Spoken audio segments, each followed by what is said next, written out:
Into the silence, one of the Gulgans prophesied. The great earthquake was only the beginning. The tremors tore the land asunder. The crystals, sources of the world's light, were swallowed into the depths as monsters emerged from the chasms now scarring the earth. Yet that was nothing compared to the catastrophe to come. Something fathomless, ominous, and laden with sorrow looms on the horizon, but hope is not yet gone completely. 4 souls will be blessed with the power of light, and so it shall begin. 4 orphaned youths raised by Topapa in the rural village of were out to test their mettle. They came across a cave, one of the very same that formed when the crystals were lost to the earth. What started as a simple game of exploration became so much more. Hey there, it's good to see you again. I'm Twig, and today we're continuing our foray into the Final Fantasy series with Final Fantasy III. Third time's the charm, or so they say, but in this instance, I'd say it's more than just the charm. Final Fantasy III is a phenomenal follow-up. As a matter of fact, I think it's the game where the series finally came into its own identity fully. Really, I wouldn't call it an exaggeration to say that Final Fantasy III is the right and proper birth of Final Fantasy. This game was the first Final Fantasy I played, way back when the 3D remake released for the DS in 2006. It was a magical journey for me back then, and it still is to this day. A lot of that nostalgia hits me like a truck while playing through it again. So much in this game just drags me in and makes me feel like I'm part of the world, from the music to the environments and towns. It's a little early to pass judgment, but I'll tell you up front that I think this game is absolutely worth your time and then some. This game feels a lot like a return to form from the experiment that was Final Fantasy II, but that doesn't mean it doesn't carry its own hopes and ambitions. I think this game has just as much ambition as 2 did, but it executes it in a much more fluid and enjoyable way. For a long time, I didn't think much of certain aspects of this game, but looking back at them in a critical light now, I can see how they were an evolution of things Final Fantasy II tried that I didn't particularly enjoy there. Final Fantasy III gives these systems and ideas a fresh coat of paint and works them into the game much more fluidly and in a much less convoluted way. For instance, and I know I'm getting ahead of myself, but the job system, job levels in particular, feel like a much more realized implementation of the proficiency system in 2. Final Fantasy III also takes the story and world-building skills 2 had and improves upon them. There's an overarching story in this game, much like the last, but it's all connected over time through regional stories. The world is tightly woven together through these bits and pieces you see as you journey and help the people you meet. You enjoy these set pieces and then move on, but they're never forgotten and are used to help contextualize the story constantly. I'm gushing, so let me take a moment to say that obviously the game isn't perfect. There's a return of a handful of the problems from the previous 2, specifically the difficulty curve in the end game. This game has a lot of points where it kinda just expects you to forego the story for a while to grind up some levels, otherwise the upcoming content will just beat you black and blue. Either way, with the expectations set rather high, let's get right in and talk about Final Fantasy III. As with previous titles, I'm talking specifically about the Pixel Remaster here, as it's the version I currently own and will be using to record my footage. At the start, we can name our 4 colorful characters, but much like Final Fantasy II, we can't choose our jobs. Yet. I picked the green one because I'm in charge and I like that color. After naming them and being told about the earthquake that ravaged the world and swallowed the crystals, we get dumped straight into one of the caves that opened in that earthquake, and our little onion knights start looking around and talking amongst themselves. We don't have the full characters we had in 2, but occasionally we'll get some introspection into the thought process of our 4 characters through this blue text that indicates them talking. After they shift the blame around each other, they start tiptoeing into the cave and we're thrown headlong into our first battle, again much like Final Fantasy II. This battle, however, isn't unwinnable, thank God for that. We trash the goblins handily with a few attacks, and through another miracle, we see that we have the standard EXP system back. The stat boost system of 2 was certainly a neat thing to try, but my lizard brain wants the consistency of guaranteed stat increases on a level as opposed to, well, maybe you'll get something. Our little party is shaken and rattled at the sight of real monsters, and all agree that the best course of action is to skedaddle from this cave as fast as possible, so we get to moving. With a couple of steps forward and a few opened chests, we're quickly introduced to one of the new exploration mechanics of this game. Our knights talk about a rock up ahead and that it seems strange. Upon taking the hint, we can interact with it and it will open up the way forward. This will be a regular occurrence in both dungeons and towns. Hidden interactables will open up secret passages to allow us further exploration. It's a great way to keep a player interested in the environment and people, as most items that can be interacted with will either look slightly different or be hinted at by NPCs in the region.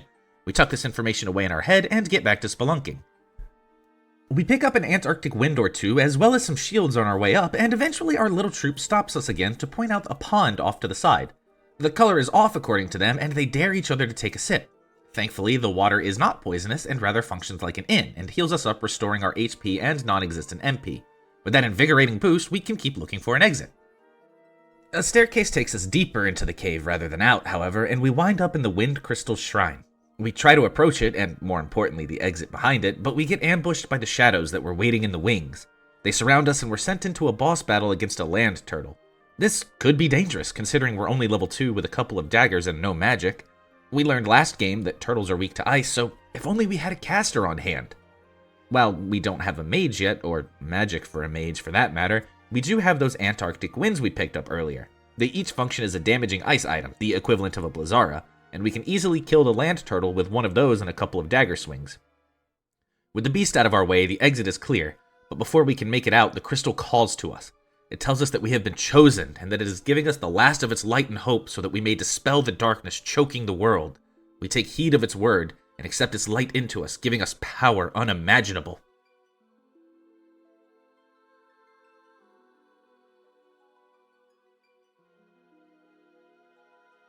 Within the light, the will of the crystal surged through them. They decided to accept their destiny. And so began a journey to dispel the darkness and return light to the world. The young heroes received the crystal's power.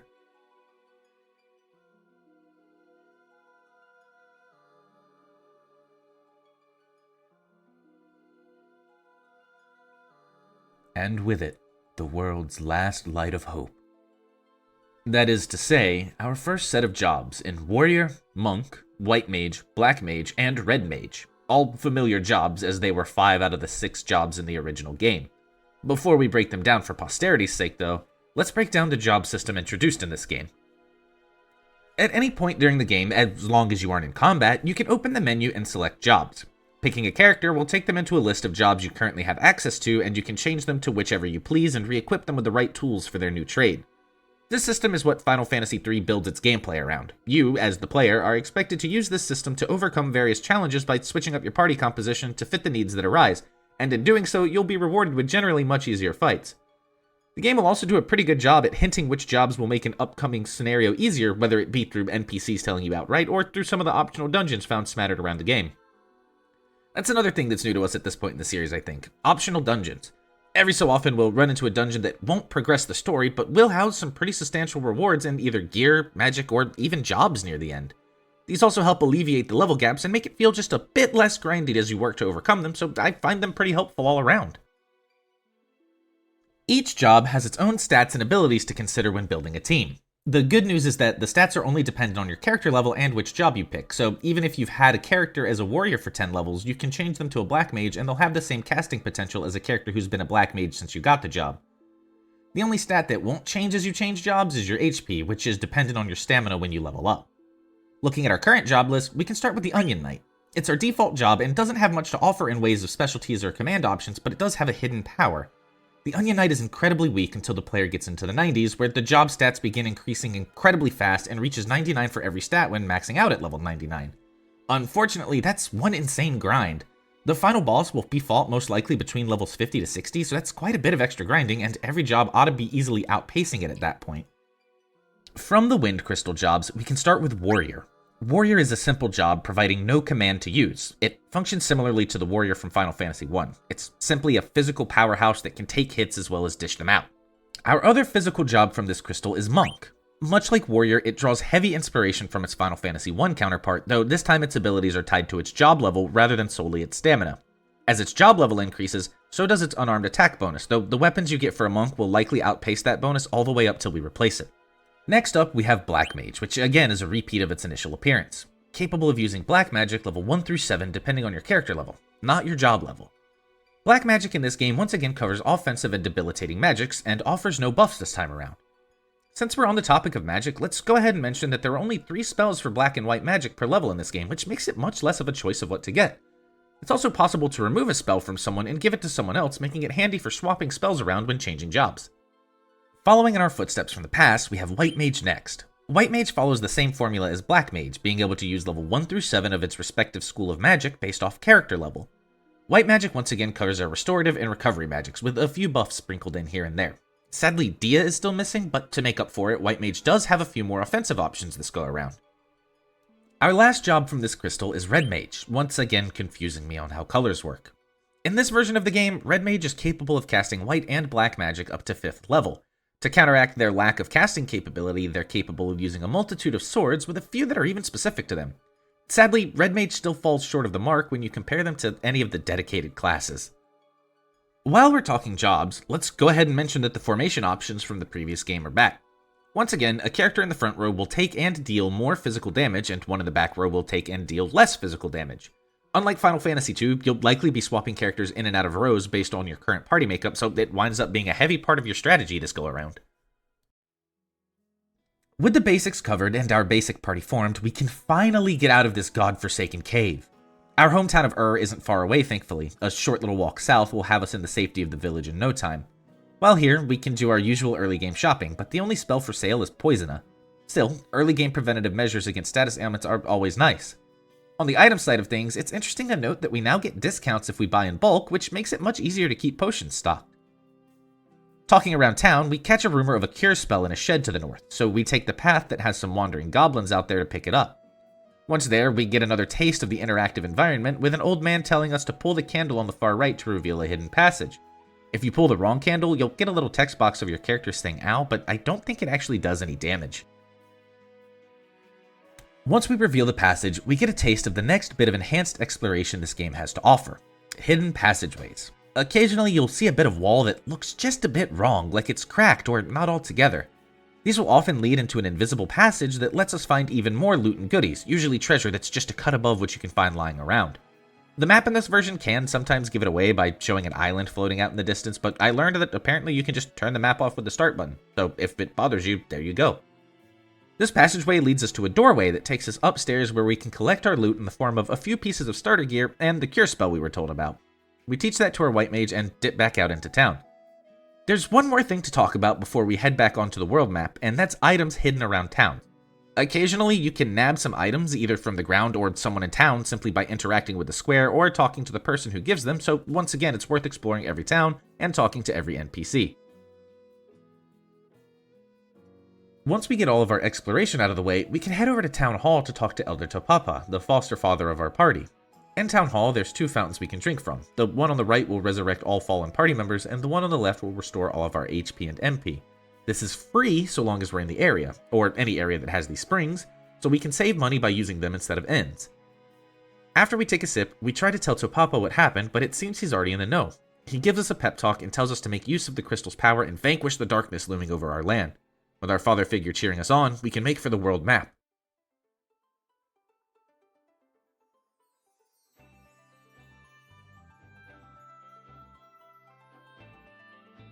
This is probably my favorite overworld theme in the series. That might be due to nostalgia reasons, but it really does just dredge out all sorts of emotions. I'm willing to bet more people recognize this song compared to the last two overworld themes, since it was co-opted for the Shadowbringers expansion of Final Fantasy XIV. Maybe it makes me some kind of hipster or gatekeeper or whatever, but it drives me insane that that's the version of the song I find at the top of pretty much any search. Gushing about Eternal Wind aside, though, we can make our way down south to Kazas and sneak up on this guy by a campfire. He jumps and screams, mistaking us for ghosts, and tells us that Kazas has been cursed by a djinn. For now, we'll head out since the town isn't much use to us full of ghosts. To the west, we can hit up Castle Sasune, where everyone is also a ghost aside from one guard who happened to be out on reconnaissance when the castle got hit. Before we head into the castle proper, we can loot the two towers behind it. The east tower holds the princess's room as well as a bow, an arrow, and a phoenix down. Quick aside, Phoenix Downs are pretty rare in this game. They're few and far between early on and can't be purchased till much later in the game, so use them wisely. The West Tower has a single chest at the top, and we're jumped by a griffin when we open it. The return of monster chests containing worthwhile loot! The griffin is a pretty tough fight for this point of the game, but we can use the other Antarctic wind we got back in Altar Cave to make the fight that much easier. Inside the chest is White Slayer, a sword that does extra damage to undead creatures. Unfortunately, it's only usable by red mages, and I don't feel like gimping myself for a gimmick weapon. After we successfully loot Goblin the towers, we can go talk to the king and learn that a mithril ring is the tool we need to seal the djinn, and that his daughter Sarah has one. She's missing, however, so we're gonna need to find her, but our crew decides we can at least scout out the djinn's cave. Before we leave, the king tells us that when we reach the sealed cavern, we need to remember that the skeleton is the key. The only problem now is that the cave we need to get to is across a lake, and we don't have a way across. Nobody in Sasune Castle has the answer for us, and was devoid of help too, so back to Kazas we go. The man by the campfire had told us that the inn was filled with ghosts and that we should stay away, but for now that's exactly where we're headed. In the inn, we can find this singular moving ghost and talk to him. This is Sid. He was here on business from Canaan and got caught in the djinn's curse. In a desperate move, he offers us his airship if in return we look into the curse. Seeing as we're already on top of things, I'd say that's a fair deal. This is really early for us to be getting an airship compared to the last games where we got them at the midway point and very end respectively. I'm not going to complain though. Quick traversal this early is a blessing. We hop on Sid's airship and head north to the sealed cave. In our first dungeon, I'm happy to report that they're a breath of fresh air compared to Final Fantasy II for several reasons. First and foremost, dungeons are a much more manageable length since they opt to try and stay interesting through the new exploration gimmicks rather than sheer length. Secondly, the encounter rate in this game seems vastly tuned down. This can make leveling a bit more difficult in the long run, but I'll deal with that to actually be allowed to spend some time on the game map and not always be in the battle screen. Sealed Cave in particular is a pretty short jaunt. On just the second floor, we come to what seems to be a dead end. There's not much going on in this room aside from a chest in the southwest and a skeleton in the northeast. A skeleton.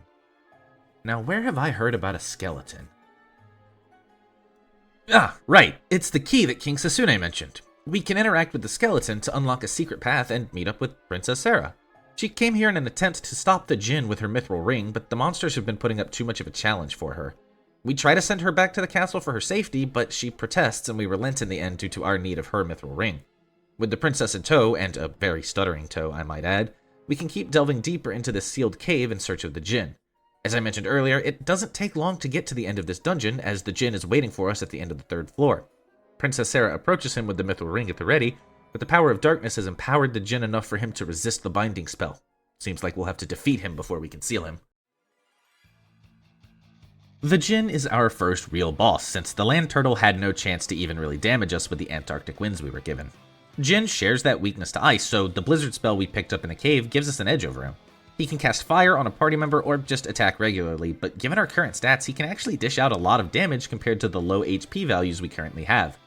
Even so, he's still an early boss and will fall pretty quickly. Once we defeat Djinn, Sarah seals him in the ring, and we warp back to Castle Sasune to cast it into the waters beneath the castle and finally purify the land of its curse. The king gives us a canoe as thanks, so we can finally cross small bodies of water. A bit redundant seeing as we already have an airship, but oh well. With our canoe in pocket, we head back up north to pick up the airship to fly back to Kazas. This town is also unghosted, and Sid rushes to us to thank us and also ask us for one more favor. As mentioned earlier, he lives in Canaan, but the path is blocked by a large boulder. It's an easy fix though, as Taka, the master smith of Kazas, can affix a mithril prow so we can ram that boulder into nothing. Before we do that though, we can check out our first optional dungeon in the mithril mines in the back of Kazas. It's a short 2-floor dungeon that we have to press a button in the back to open proper, but we can get some XP and 2 mithril swords for our trouble. Before we do that as well, let's go ahead and talk about first level magic. Black Mage gets access to Blizzard, Fire, and Sleep. Blizzard is a low damage ice element spell, Fire is a low damage fire element spell, and Sleep can of course put an enemy to sleep. Much like Final Fantasy II, we can target one enemy, one party member, or every party member with just about any given spell. It's worth noting that MP also functions like Final Fantasy I again, with a specific number of allowed casts for each level, each rest.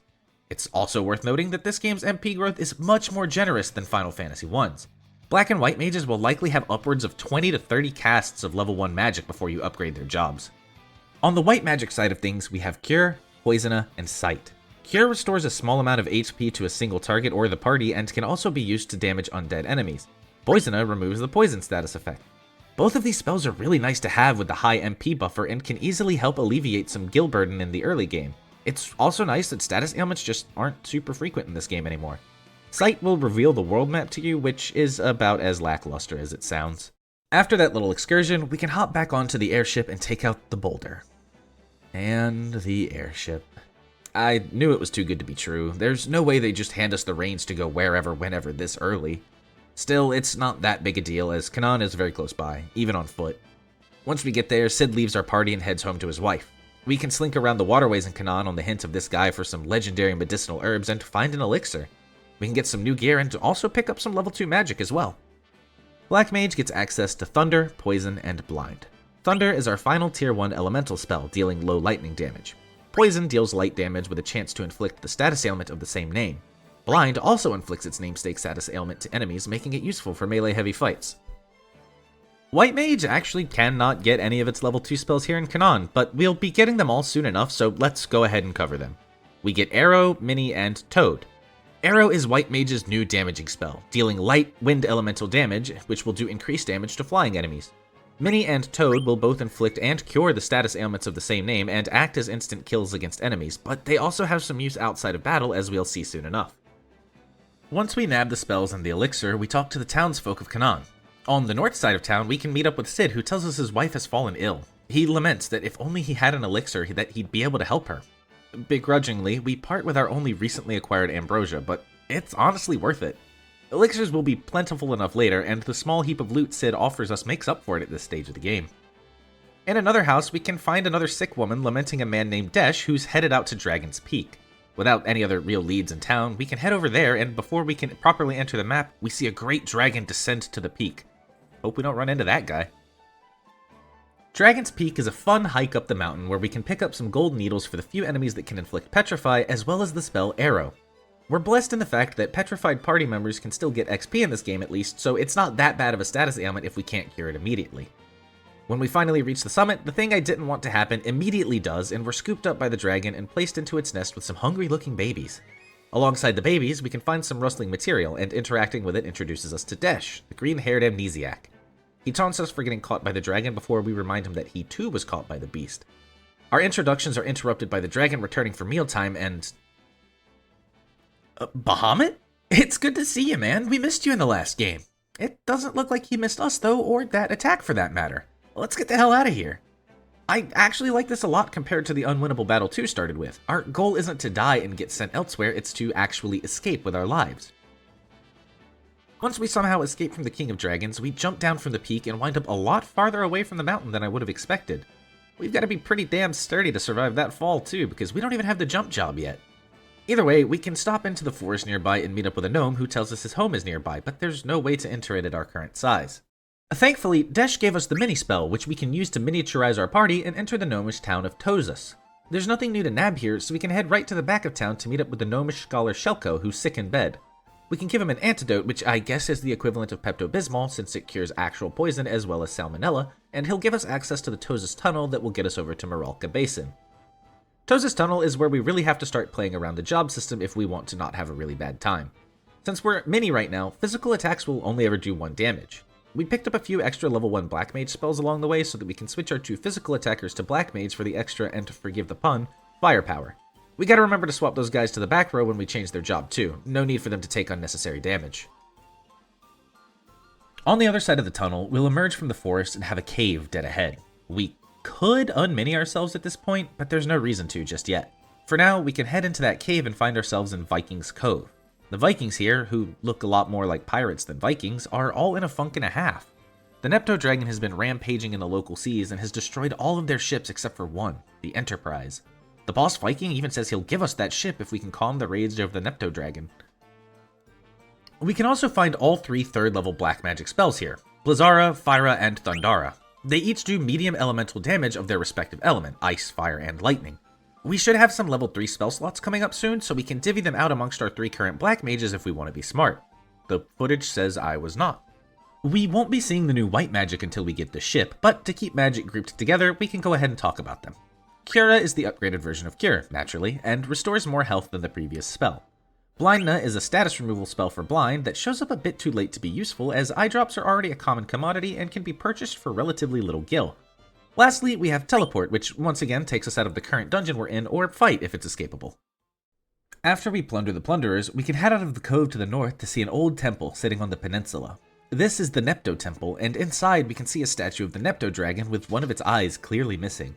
This is why we stayed miniaturized. To enter this dungeon, we must be small and remain small, just like Tozus Tunnel. The enemies inside are also a bunch of small beasts, like rats, demon hedgehogs, and bats. We can pick up some gear for a warrior and stash it away until we're big again, but this dungeon is a short 3 floors with one small side path. It's worth noting that at this point in the game, we have a new way to start battles. In previous titles, we had preemptive attacks and ambushes where our party or the enemy would get the first move, but now we have back attacks. When this happens, our party will show up on the left side of the screen, our row order will be reversed, and enemies will get to act first. It's like a much more dangerous ambush since your spellcasters won't be getting their defense bonuses, and your warrior types won't be doing full damage. There is a row command to swap them around, but it takes a full turn and generally isn't worth it to me. At the end, we can find the giant rat who has stolen the eye of the Nepto Dragon as it's a shiny gem that it wants all for itself.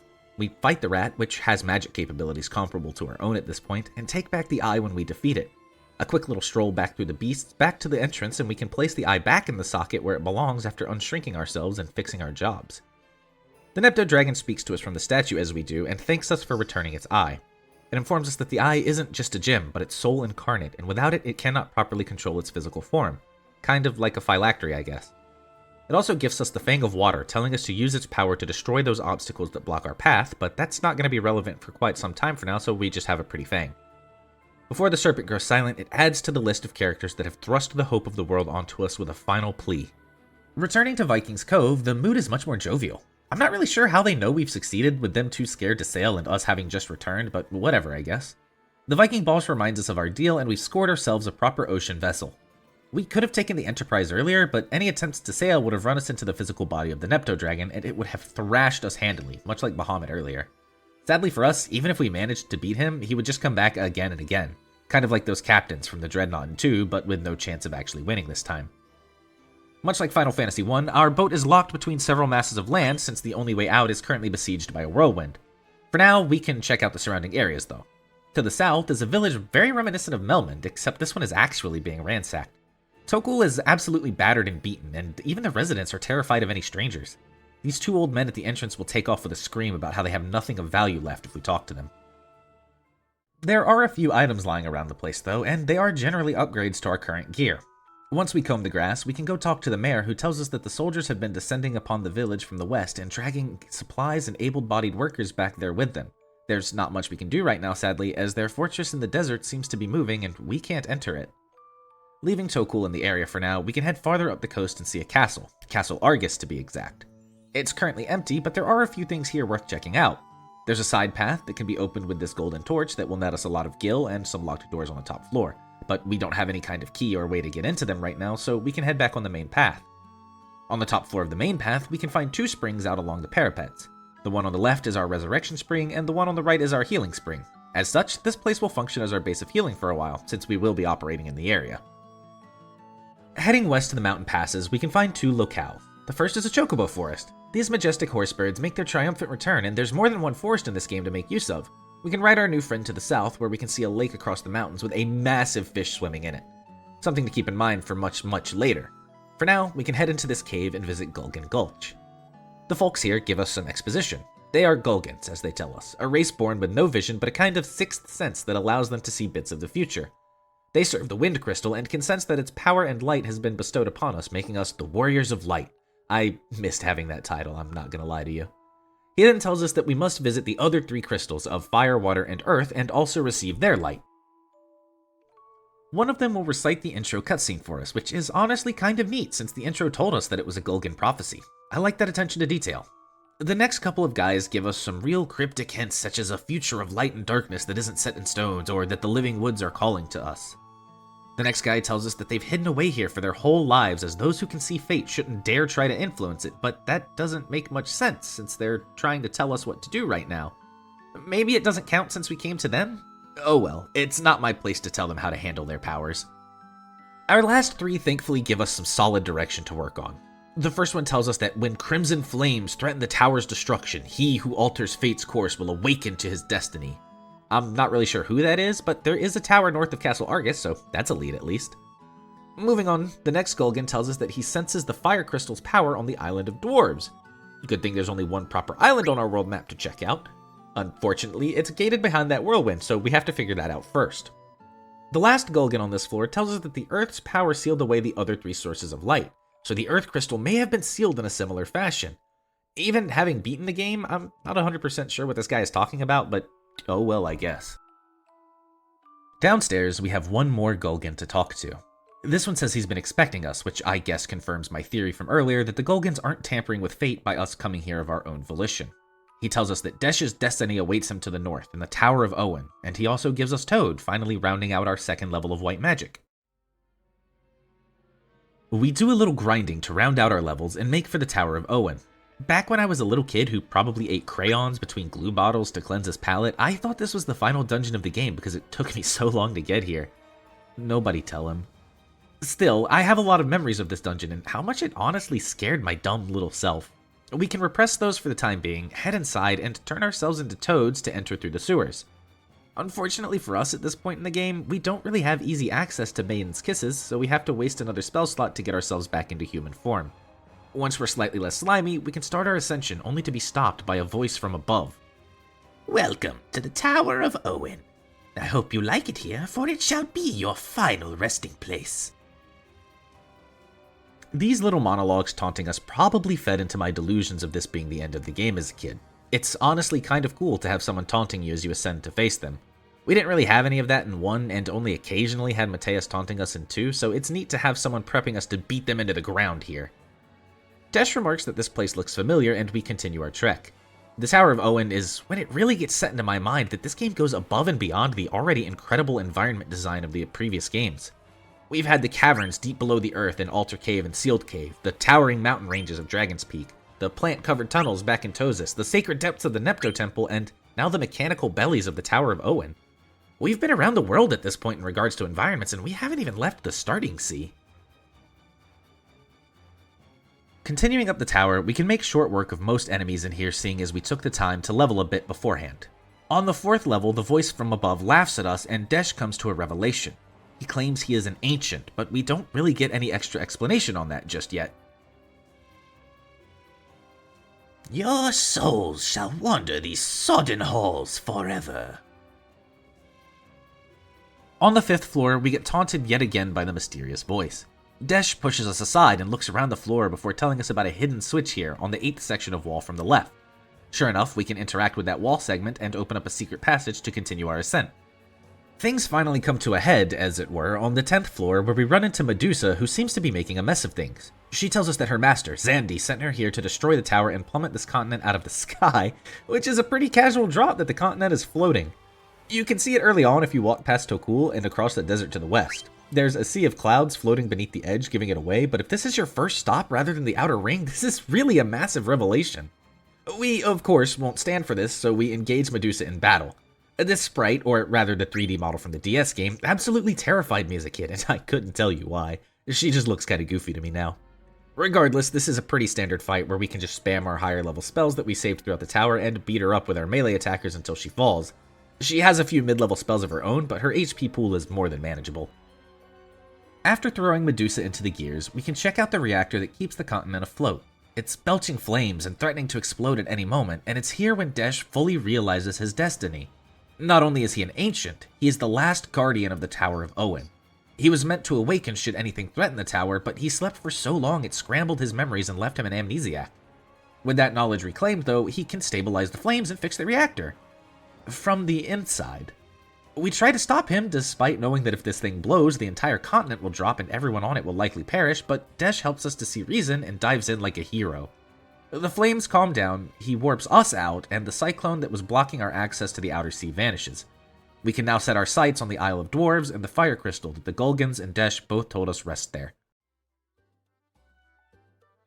Before we do, though, we have access to the rest of the floating continent. Our most important destinations are the Village of the Ancients here, and Gasol over here on the other side. The Village of the Ancients will let us round out any of our missing level 3 magic, which is probably only on the white magic side of things. Cura will be invaluable coming up though, so this is a pretty necessary pit stop. Gasol is twofold. We can nab our 4th level magic for both sides at the same time for once, and we can check out this shop back here. He only sells one item, but that item is magic keys that will allow us into locked doors. As I said earlier, they aren't the only way to get into those doors, but right now they are, and they're much more convenient than the other method 99% of the time, so it's worth picking up 10 or 15. The magic is a mixed bag, but at least on the Black Mage side of things, we do get a very powerful option. We round out our ice spells with Blizzaga, which does massive ice damage, and considering we're headed to the Fire Crystal, I'd be willing to wager my left arm that it'll be useful. We also get Break, which inflicts gradual petrification, and Shade, which inflicts paralysis. Blizzaga is the only spell here we'll really be getting any use out of. White Mage comes out much worse, to be honest. They get access to Libra, Confuse, and Silence. Confuse and Silence inflicts the ailments of the same name, though I could never get Silence to work in any meaningful encounters this go around. Libra is a neat addition and will show you information about an enemy such as its HP and any weaknesses, but it too will be outclassed very soon if you're into that kind of info gathering. Before leaving Gasol, we can also pick up a Shuriken in the key shop, and that will be an absolute godsend later on, so don't forget it. After we grab Blizzaga and some keys, we can stop by Castle Argus and clean out those locked rooms if we wish, and then head back to the Island of Dwarves. The little friends all live in the lower cave where they keep guard over their treasured horns of ice, but one is missing. It was stolen by the rogue Gutsko, who then fled to the subterranean lake. We of course take off after him and spend a level 2 White Mage spell to toad ourselves to get to the bottom. Thankfully, we can readily obtain Maiden's Kisses now, so we don't have to spend another spell slot to get back to normal. The dungeon is pretty short, and we can jump Gutsko as soon as we find him. He's not too much trouble, but he can heal himself with Cure and inflict many on a party member. Unfortunately, he's not that intelligent and can also remove it from a party member the very next turn, so it's not too detrimental if he hits a mage. After a quick battle, he dies dramatically, and we claim our prize in the Horn of Ice. We seem to be dragging it behind us on the way out, but we pay it no real mind and ascend back to the Dwarven Hollow. The dwarves are happy to get their treasure back and offer to take down the barrier for us to return it. We approach to do so and... gasp of shock! That wasn't the horn behind us, that was Gutsko with a sneaky trick! Yeah, it was obvious it was him, but there wasn't much we could do about it, so here we go. He gets into the altar and nabs both horns before taking off to the molten cave to the north with the goal of absorbing the fire crystal's power. Well, not if we have anything to say about it, and we do. We stopped him once, so I don't see why we can't do it again. So we head off to the cave just on the other side of the mountain. Molten Cave is exactly what you'd expect with a name like that, a cave filled with lava. Funnily enough, though, the lava tiles don't hurt us in this game since they're just retextured water tiles. The lava falls, on the other hand, will dish out a little damage, but it's more than manageable. With a bit of ice-themed gear smattered around, we can do another little environmental puzzle at the bottom to open up a secret passage leading into the deepest depths of the cavern. We find the Shrine of the Fire Crystal with Gutsko alongside it. He started absorbing the power of the crystal, but he can't fully tap into that power while the light, that is us, exists. With his new power, he dons the form of Salamander and attacks us. This boss is genuinely terrifying from a gameplay perspective. He only has 2 attacks, his basic attack and Flame, and the basic attack is nothing special whatsoever, but Flame is a hard-hitting AoE attack that can easily 2-shot most of our party. Luckily, we have Blizzara at the bare minimum, Cura to keep healing, the Ice Brand we found in the cave, and a large stock of Antarctic winds to make this fight a little easier. We should consider ourselves lucky. I've heard whispers of a hidden attack that Salamander has access to, one far more powerful than Flame. Thankfully, it wouldn't work on us since the whole party is subscribed. With the overgrown lizard taken care of, not only can we reclaim the Horns of Ice, but we also get the power of the Fire Crystal, which gives us access to a slew of new and interesting jobs. From it, we gain Knight, Ranger, Scholar, and Thief, and each of these jobs has something new to offer to the party. Knight is the most basic of the group in this release, acting much like Warrior but with enhanced stats and access to the Guard command rather than a standard Defend option. Guard will see the Knight taking largely reduced damage for the turn. The Knight also has a passive ability in Cover, which allows it to take a physical attack for allies in critical HP, and can easily save another party member in a pinch against the right bosses. With Ranger, we get access to a dedicated physical attacking ranged weapon class. Rangers love bows and thrown weapons, though the latter are few and far between. Rangers in this release get access to the powerful Barrage ability, which allows them to make 4 attacks against random targets that each do less than a normal attack based on their job level.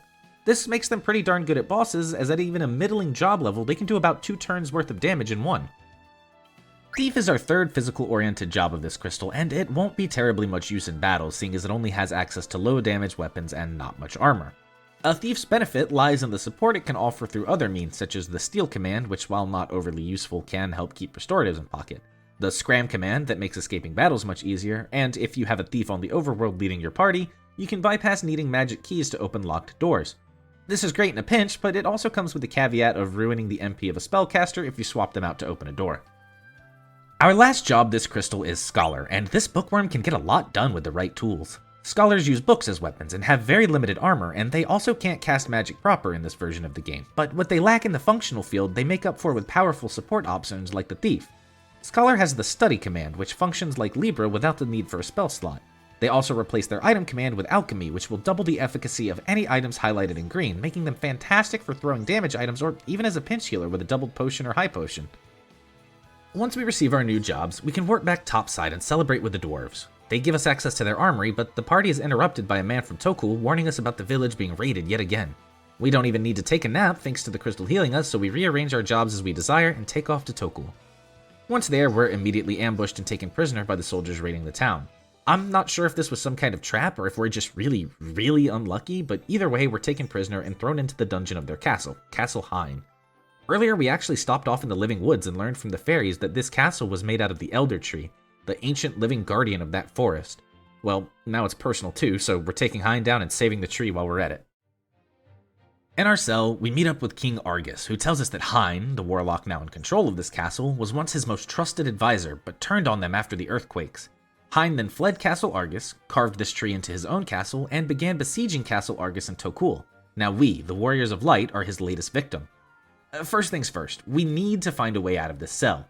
Healing isn't a concern at least, as the pot in the cell acts as both a revive and a full heal for the HP and MP of our party, but it doesn't restore status ailments, so those are still a bit tricky if we run into them. There's a hidden path through the left wall, which begs the question of what these soldiers are doing all cooped up in this singular cell, but we quickly learn that the sole soldier in the other cell is actually a demon working for Hein. He attacks us, we defeat him easily, and his overworld sprite actually stays gone. Take that, Dreadnought Captains. The cell is a dead end though, so we'll need to rethink our strategy. The answer once again lies in our magic, specifically our second level white magic. Really, what is it with them just absolutely dumping our second level white magic this early in the game? Nonetheless, we can miniaturize ourselves, juice up at the pot to get that MP back without unminiaturizing, and head through this little hole in our original cell. If we've stocked up on mallets, we can even revert without using a spell and keep all of our MP for the dungeon ahead. It's a short one though, like, really short. Only 2 floors in and we've hit a dead end. Not really, of course, there's a hidden passage to the next floor, but for some reason I kind of shut down here for a while and forgot that that was a thing. A couple of chests in here contain consumable damage items that are well worth picking up, as you'll notice we do in fact have a scholar at the moment. That alchemy ability will be very useful very soon, just after the second hidden corridor. At the top, we find Hein being an all-around undead scumbag. Sadly, despite being undead, he doesn't share their usual weakness to fire and light.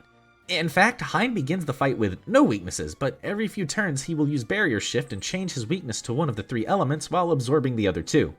This is where a scholar comes in handy, as we can use the study action to figure out which he is currently weak to, and then bombard him with items of that element from the scholar and mid-tier magic from our black mage. Hein has a decent HP pool, so it will take a bit, even when abusing his weaknesses, but he's nowhere near as scary as Salamander's flame attack, so we get through this relatively unscathed just by healing up through his own mid-tier magics. The prisoners rush up to meet us and celebrate as Hein falls. The Elder Tree travels with us inside it back to the Living Woods, where it drops us off with the fairies before thanking us and offering us the Wind Fang, the second fang in our set. The Elder Tree then proclaims he will need to rest for at least 1,000 years before he drifts off into a deep sleep and seals off the Living Woods to keep humans away while he does so. That's fine by us, as we have a pit stop to make and an important reward to collect. Castle Argus is repopulated by its knights and king, and to be frank, he owes us one. We rush over, and he repays his kingdom's debt to us in the form of the Wheel of Time, the secret to airship flight. With this, we can go visit Sid and convert the Enterprise into an airship, one that we don't have to instantly destroy. Since the Enterprise was originally a seafaring ship, and since Sid is just a little senile and can't remember how to finagle it, our new airship is only capable of landing in water. It also isn't capable of flying over mountains, so a lot of the world is still inaccessible to us at the moment.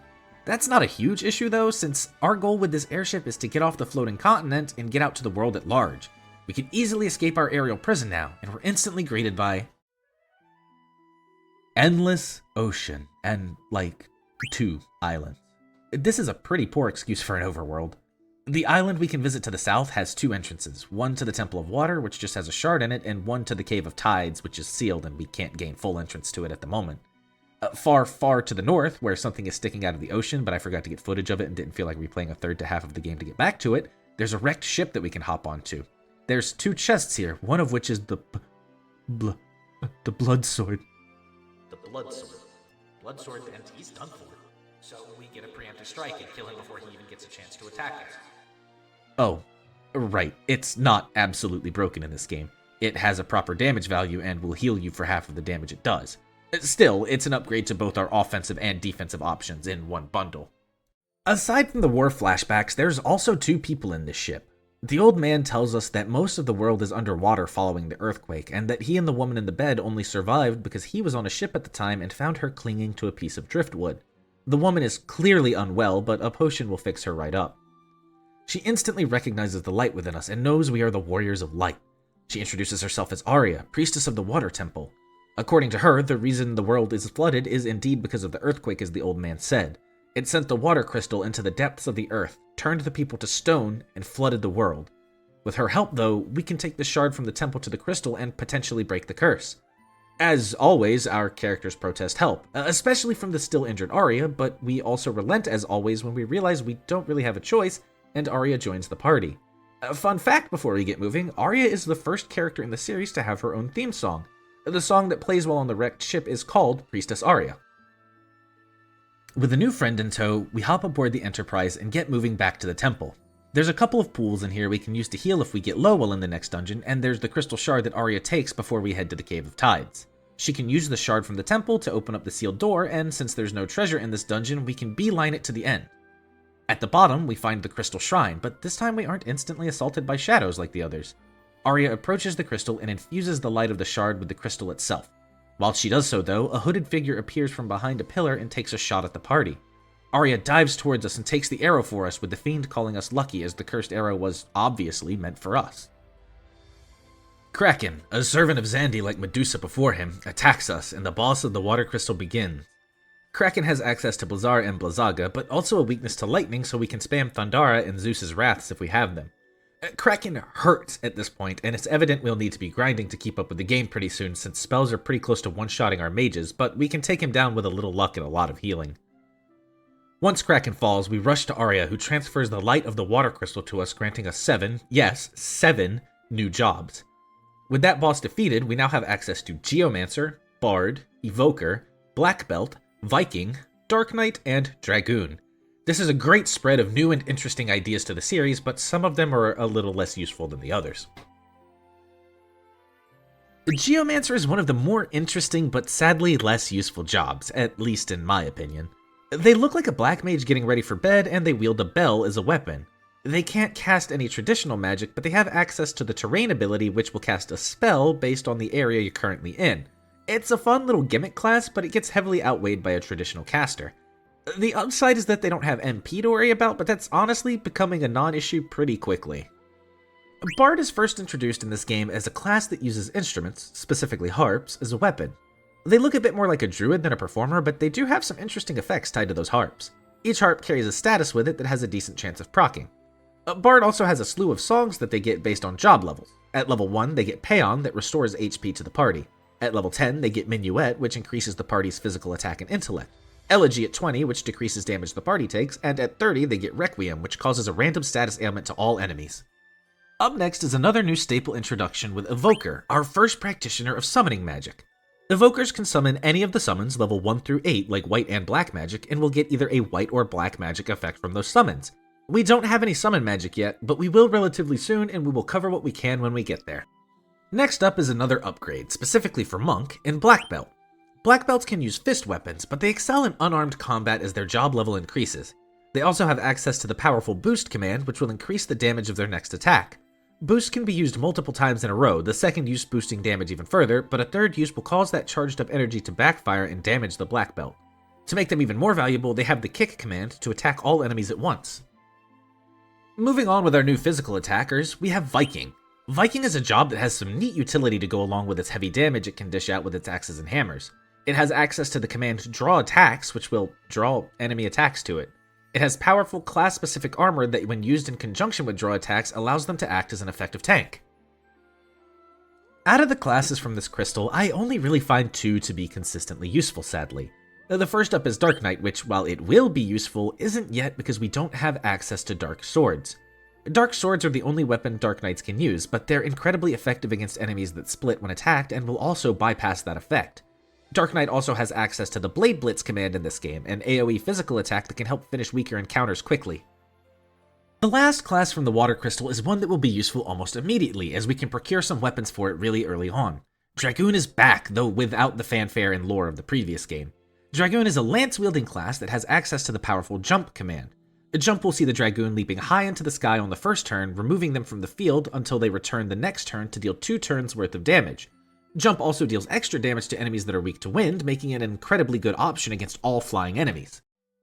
With our new classes, we get into a debate with our party about whether we should escape the now crumbling cave with or without Arya. Our bickering gets us stuck in the collapse, however, and the screen fades to black, our fate unknown as the world rises from the ocean and returns to normal.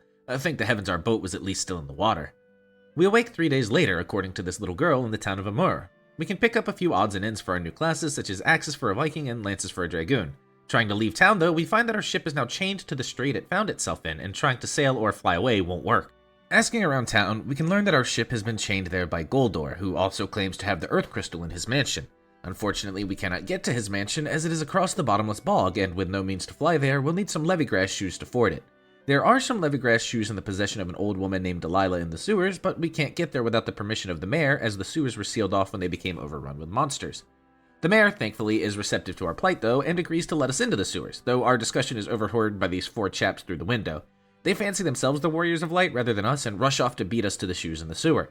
We can clean up around town and collect a handful of items scattered on the ground before we head into the dank waterway. True to what the mayor said, the place is teeming with little nasties all over. A few floors down, we can find a quartet of old men surrounded by some of said beasts, and being the right and proper warriors of light, we of course intervene to help them. It's just a handful of goblins.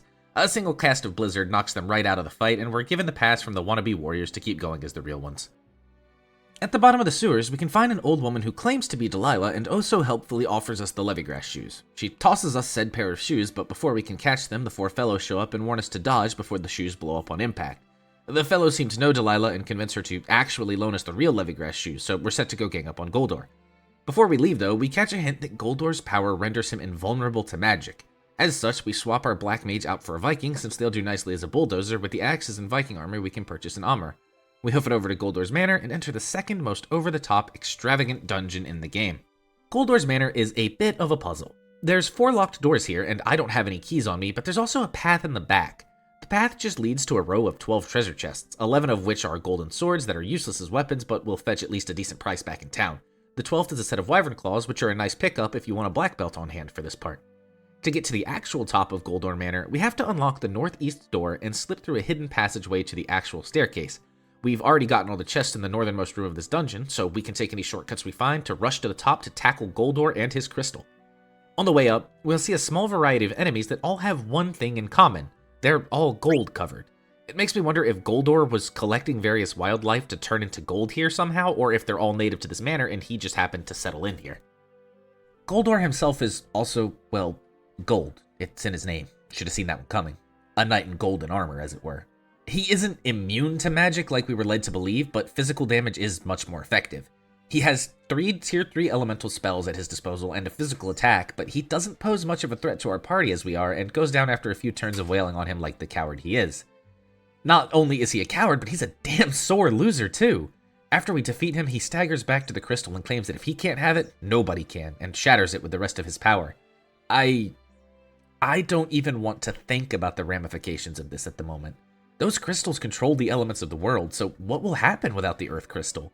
In Final Fantasy, having it just corrupted was enough to throw the entire world into chaos. Questions for later, I suppose, as nothing happens immediately and we obtain the key to unchain our ship. We can turn our Viking back into a Black Mage and head to our ship to start exploring the New World properly. Our first stop will be the top of the Western Continent, where we can find a village sitting peacefully. This is Riplito, home of the Summoners, and it's here that we can pick up some summoning magic for the first time. We can nab our level 1 through 5 summoning magic in Escape, Ison, Spark, Hetra, and Hyper. Each of these will summon a specific entity to help us, so let's go ahead and talk about Evoker and Summoning. Escape is the summon magic for the entity Chocobo. As I mentioned earlier, Evokers will be able to summon an entity and it will either do a black or white magic style cast. The black magic will often be direct damage, whereas the white magic will be some kind of buff for us or a debuff for the enemy. Chocobo's white magic is Chocobo Dash, which will help us escape from battle. Chocobo's black magic is Chocobo Kick, in which it attempts to deal damage, but it isn't terribly effective. Next up is Ison, our first time seeing Shiva in the series, an ice blue woman with the chilly powers to match the looks. Shiva's white magic is Mesmerize, which has a high chance to put each enemy to sleep. Her black magic is Icy Stare, a relatively high damage ice attack against a single enemy. Spark introduces us to our favorite taser of an old man hiding in a beard, Ramu. Ramu's white magic is Mind Blast, which attempts to paralyze all enemies. His black magic is Thunderstorm, which deals moderate lightning damage to a single enemy. Hitra gives us the Feral Flaming Beast Ifrit, and he's the first summon where Evoker can potentially get a lot of powerful use out of it. His white magic is Healing Light, which restores HP to the party about the equivalent of a Kiraga, a spell we don't even have access to yet. His black magic rounds out the elemental trio with a decent amount of fire damage to a single enemy via Hellfire. Our last summon for now, Hyper, allows us to call forth Titan, Lord of the Earth. This hulking bodybuilder doesn't play by the rules like the others, as his white magic is Clobber, a single target attack that deals earth damage. His black magic attack isn't even magic, he just kicks an enemy in the stomach with Stomp and takes off. There are 3 other levels of summon, but we don't have access to them yet, and we'll cover them as we get to them. For now, let's continue exploring for our next destination. There's a few other caves nearby, but they don't have much for us right now, as one has a rock slide blocking our entrance, and the other just has a sleeping old woman who won't wake up no matter what we do. Flying around looking for more places, we pass over the kingdom of Saronia and end up caught up in the middle of a civil war, which includes a free aerial bombardment of our airship. The Enterprise is destroyed, and we're dropped into the kingdom with no way of escape. The castle is inaccessible, but there are 4 towns nearby that we can swing into and check out. Many of the shops are closed right now, but the few that we can get into all seem to be heavily hinting to us that Dragoon is about to be a useful job with all the lances they sell. There's even the Dragon Spire in the middle of town that will offer us up some rarer armor and weapons for the class. Far be it from me to ignore hints, so we swap our entire party to Dragoons. This is where the job system and stat growth really starts to shine, as we don't have to worry that 2 of our characters have been mages for the whole game. Their stats are up to snuff with the 2 who've been swinging swords since the first cavern. We can nab up all the sweet loot and keep exploring until we find an old man claiming there's someone who looks like the prince in the nearby tavern. Sure enough, inside there's some people bullying the man who claims to be the prince, and we offer our aid and attack them. Wonder if they were Goldor's goons, or if they just also really like the stuff. Either way, we easily take them out and rescue Prince Alice, son of King Gorn of Saronia. Alice tells us that Gorn seemingly went mad after the earthquake and pitted the east and west of Saronia against each other just for the fun of it. Alice tried to protest, but his father banished him from the castle for his impudence. We agree to help him without much protest of our own for once and set out for the castle. A few people around town will offer us some new items since we have the prince in tow now, but our destination is pretty immediately the castle after a rest. The soldiers initially refuse our entry as we are strangers and the prince is exiled, but another soldier comes to let us know that Gorn has sent for his son and we are all allowed entry. We are led to a bedroom where we are told to rest for the night and get some time to talk to Alice. He laments his father's strange behavior and genuinely seems heartbroken at his sudden exile. He wonders if his father no longer cares for him, but we interject to say that there isn't a father that doesn't care for their son. As if to refute this, King Gorn comes in and raises a knife on the sleeping Alice, but hesitates long enough for us to awaken and warn the prince. This goofy-looking dude, Minister Gigamet, enters the room and goads the king into continuing his attack. The king struggles, but ultimately swings the blade. Not into the prince, however, but into his own stomach. Gigamet questions how the king could suddenly resist his manipulation, only for the king to proclaim he would rather die than raise a weapon against his own son. Base dad. Gigamet flies off into a rage, and we enter our next boss battle against Garuda. I'll just let the game recording do the talking for a moment.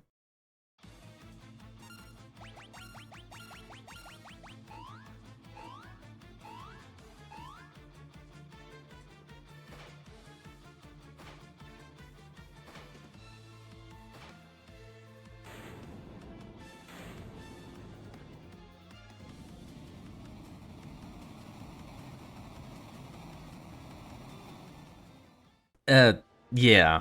4 Dragoons makes this boss fight a joke and a half, and also showcases the power of the job system. This fight can be incredibly nasty if handled normally, as Garuda has lightning, which is just as dangerous if not more so than Salamander's fire.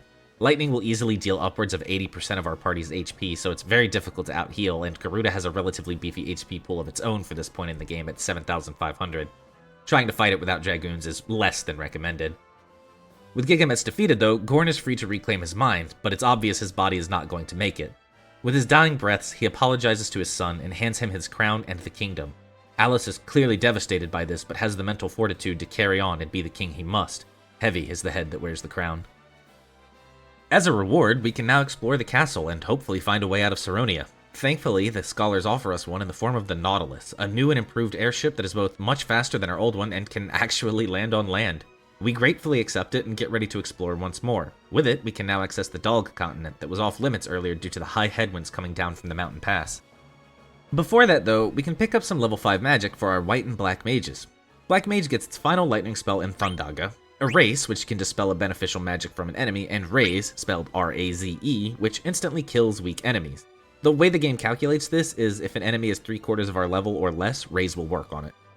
White Mage gets access to 3 powerful spells. Curaga, which can heal large amounts of HP to a single or multiple targets, Protect, which can raise an ally's defense, though only a single one at a time, and Raise, that's R-A-I-S-E, which has the same effect as a Phoenix Down. Raise is incredibly useful, as Phoenix Downs are still pretty hard to come by, and even when we can buy them later on, they're still 1,000 gil a pop.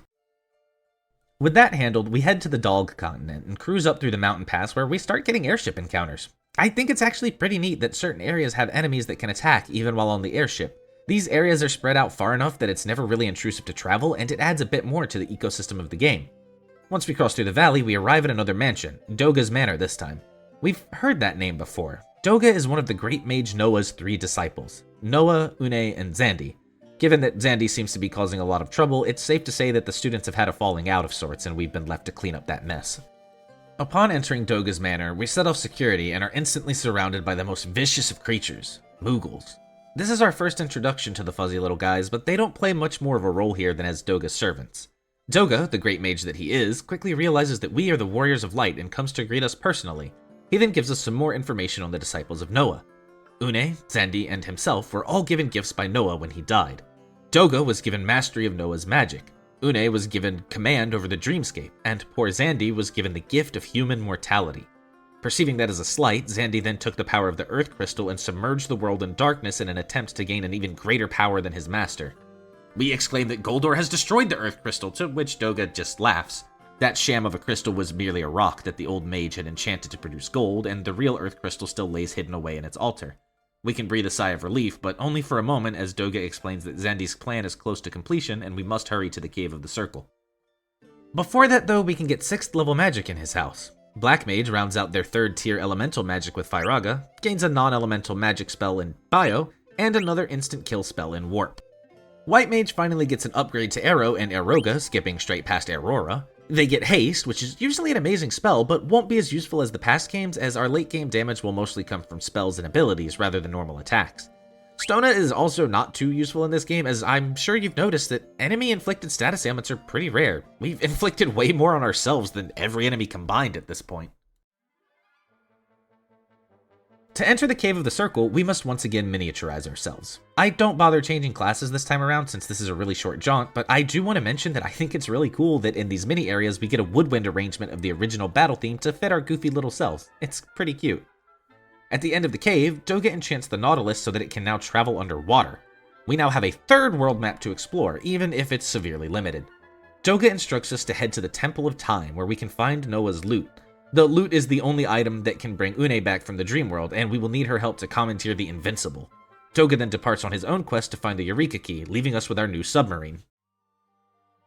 We could head straight to the Temple of Time, but I would heavily advise against it.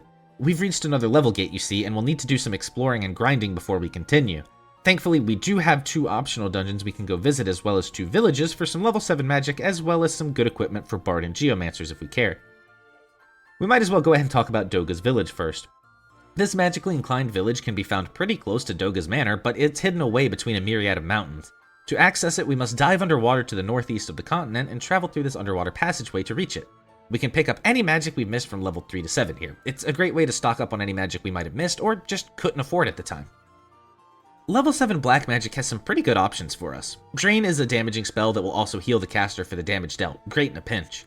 Breakga inflicts petrification in one fell swoop rather than giving them longer to act, and our last spell for Black Mage here is Quake, which is an earth damage spell that always hits all enemies.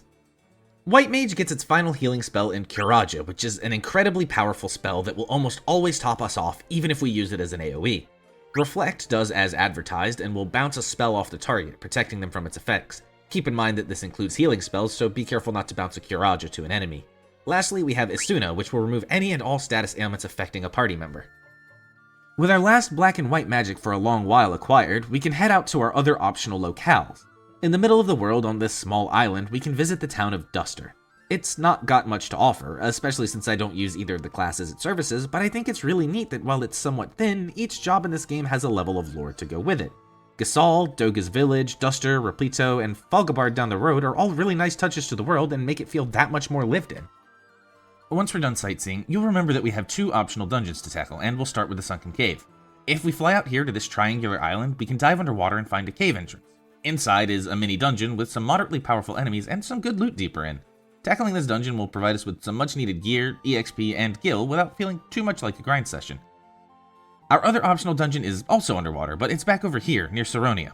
If we dive on the east coast of the kingdom, we can once again find an underwater tunnel, this time dropping us off in Saronia Catacombs. Another relatively short dungeon with moderately powerful enemies and a slew of treasure, including this row of trapped chests all containing elixirs and Phoenix Downs. We'll get a nice bump in levels here, but this one has something waiting for us at the end. A boss. This is Odin, first of his kind in this series. Odin will call us foolish for disturbing his slumber and engage us in combat without a second thought, but he doesn't have a lot to threaten us with as long as we aren't too underleveled. He has a physical attack and Zen Tetsuken, which if you know this game, it sounds terrifying at first, but it'll just do heavy physical damage to the party. We can take our time and beat him absolutely silly. After emerging victorious, Odin congratulates us and offers us his power via the summon magic Catastro. Odin's white magic summon will see him using Protective Light, which casts Reflect on the party.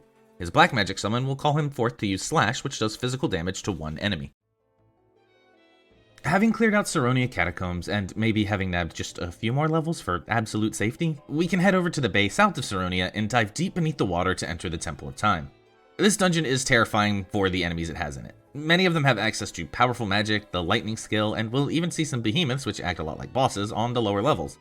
The dungeon is also filled with locked doors, barring access to treasure and progression in general, so don't forget to stock up on keys or bring a thief along, though the former is much more recommended at this point in the game. We can also scoot up the waterfalls and through a hidden door on the way down to grab some extra treasure to help keep us safe. At the bottom, we find Noah's loot, just as Doga said we would.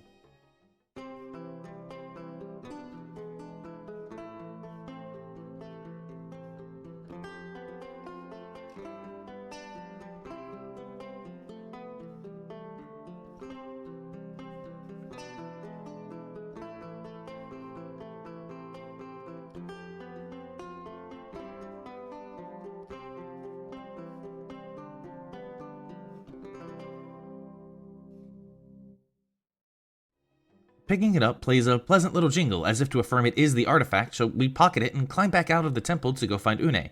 She's the old woman we found in that cave earlier in the game, sound asleep with her parrot watching over her. We can head back to that cave and play the lute the same way we did in the Temple of Time to wake her up. She immediately begins hopping around the cave like a mad woman in an attempt to shake the sleep off. After remarking about how impressive the real world is, she tells us that Doga contacted her in the dream world to get her up to speed. With introductions out of the way, she points us over to the ancient ruins so that we can nab the Invincible. She also gives us the Fang of Fire, bringing our Fang and Crystal collection both to 3, each missing Earth. The ruins aren't far from here, a quick trip north in the Nautilus. The enemies in here are more than manageable after the Temple of Time, though I should note that the undead enemies might be a bit of trouble since they invert the way blood weapons work, making it hard for our physical attackers to hit them. We can make our way to the rock slide from earlier, and Une will clear it by demolishing it in the dream world, which in turn destroys it in the waking world. Deeper in the ruins, there's some shops set up by the scholars, so we can buy new armor, new weapons, which include 2 blood lances to make our dragoon unkillable as long as he doesn't get killed in one turn, and an inn to rest up before continuing deeper towards our prize. We take caution against the dividing enemies and throw everything we can at the salamander recolors in a pure fight or flight reaction. Eventually, though, we make it to the bottom and we're given our final airship, the Invincible.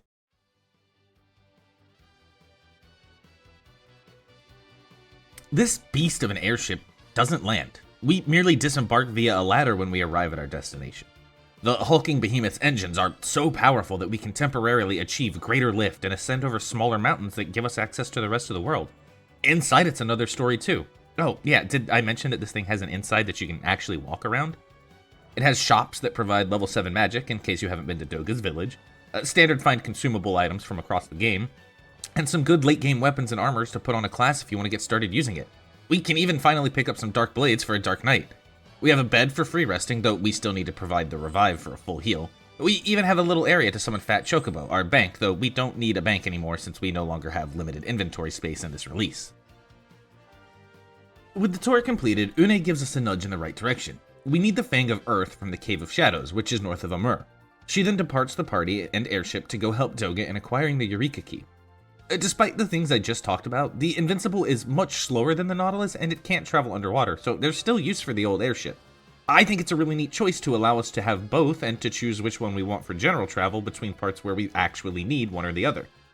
Before we head up the Cave of Shadows, we can travel to the center of the western continent to cross the small mountain ranges and find the village of Falgabard. This town is home of the Dark Knights, and we can nab some weapons and armor for them if we want, as well as learn that the Cave of Shadows is a common training place for Dark Knights, hinting to us that we'll want one in there for the multiplying enemies that mostly make up the place. Once we get our demon mail and some dark blades, we can head over to the eastern continent and navigate a little maze of mountains to get to the Cave of Shadows. This is another place where we can get encounters while on the ship, but at the start of combat we get a little help from the Invincible as it fires the artillery. It's not going to kill any enemies as it does set percentage damage, but it makes the fights go by just a bit faster, and it's really neat that our legendary airship has some legendary firepower to back it up. The Cave of Shadows is obnoxious, to say the least. Our Dark Knights are very fragile right now, as we don't have much in the way of armor for them, so a lot of the time it just feels better to have a better geared class and suck it up when an enemy divides. There's also a lot of other ways around that, such as casting spells or just doing enough damage to kill them with something like jump. Thankfully on the way down we can pick up some better Dark Blades as well as the Genji armor, which in this game is specific to Dark Knight in a later job. It's a much needed defense boost for a Dark Knight that will keep it safe and happy until we decide to change to a new job near the end of the game. At the bottom, we fight Hekatonkire, who by my count is about 98 arms short of being deserving of that title. Don't look at me like that, you should be used to me being a stickler about appendage numbers by now. He's a pretty difficult fight if you're underleveled, which we are going to be for pretty much the rest of the game. Most sources I can find say they finished this game somewhere in the late 50s and will be 49 and suffer for it all the while. He pretty much only spams Quake, which hurts a whole hell of a lot more than we can reliably heal, so this is a battle with a timer on it. When we manage to take him out, we can claim our prize, the Fang of Earth, and complete our collection of fangs. Still not really sure what they're for, but we got them all. Regardless, with all 4 fangs, we need to make our way back to Doga's manor as he and Une are waiting for us there with a final gift according to Une. Back on the overworld, we traverse the mountain maze, swap ships, and make for the heart of the Dog continent once again. Once inside, Doga welcomes us back and warps us into his grotto. He then tells us to make our way to the end where he and Une await us. This dungeon has a handful of enemies that are scary for different reasons than that of the Temple of Time. Specifically, the ogres and humbabas that will run over your party like a runaway freight train, especially if you get back attacked. As always though, there's a handful of goodies here that can help mitigate some of the difficulty and keep your wallet from getting absolutely destroyed from restorative usage. Once we make it to the end of the cove, we meet up with Doga and Une, who are close to completing the Eureka Key, but claim we need to defeat them in battle to finalize the ritual. The key requires an immense amount of power to be realized, and only a battle between 2 great forces can release enough power for the key. The Eureka Key will allow us into Eureka, a sealed land where weapons that were long ago considered too dangerous for mankind were banished until the time when they became necessary. According to our mentor figures, that time is now, as we will have need of these weapons to fight the coming battles. As always, our party complains about the way before us, though I can't really say I blame them this time. Doga and Une are close friends of ours at this point that have helped us through some of the most treacherous parts of our journey. Doga instructs us to head to the Temple of Time. Une gives us a nudge in the right direction. We need the Fang of Earth and the Cave of Shadows. On second thought, let's rumble. We're in the end game now, and bosses begin to reflect that. Doga is pretty beefy compared to the bosses we faced in the past, and he comes equipped with all 3 tier 3 elemental spells, Drain and Flare. Drain will do just over half a party member's HP for us and will prolong the fight, so it's in our best interest to dump as much damage as fast as possible rather than trying to set up for anything. This fight is more or less another race against the clock for us to kill him before he starts dropping us like flies. Once we manage to take Doga out, we get no time for respite as Une immediately takes his place, and I mean that we get no time for respite.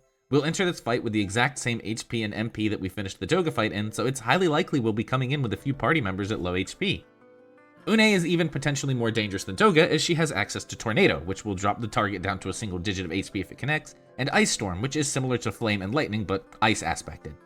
She is also, thankfully, more squishy than Doga, and without Drain to support her, she'll fall much more easily if we don't get outright nuked.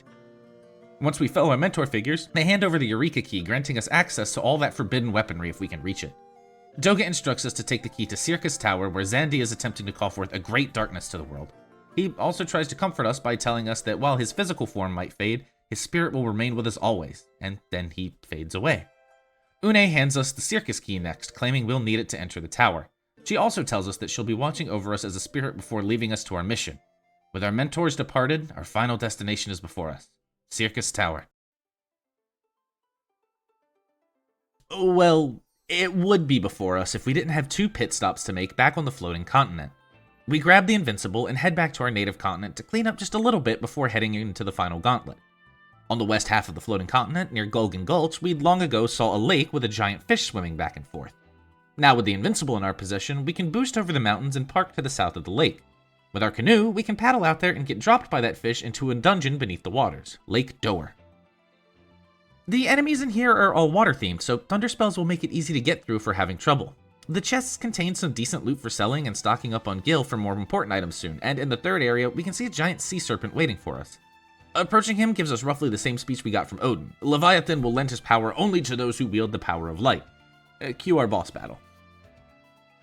Leviathan has access to some powerful magic in Blizzaga, Protect, and Haste, but will often opt to just use Tsunami, which does a large amount of water damage to the entire party. He thankfully has a weakness to lightning damage, so we can use that to try and beat the Tsunami clock.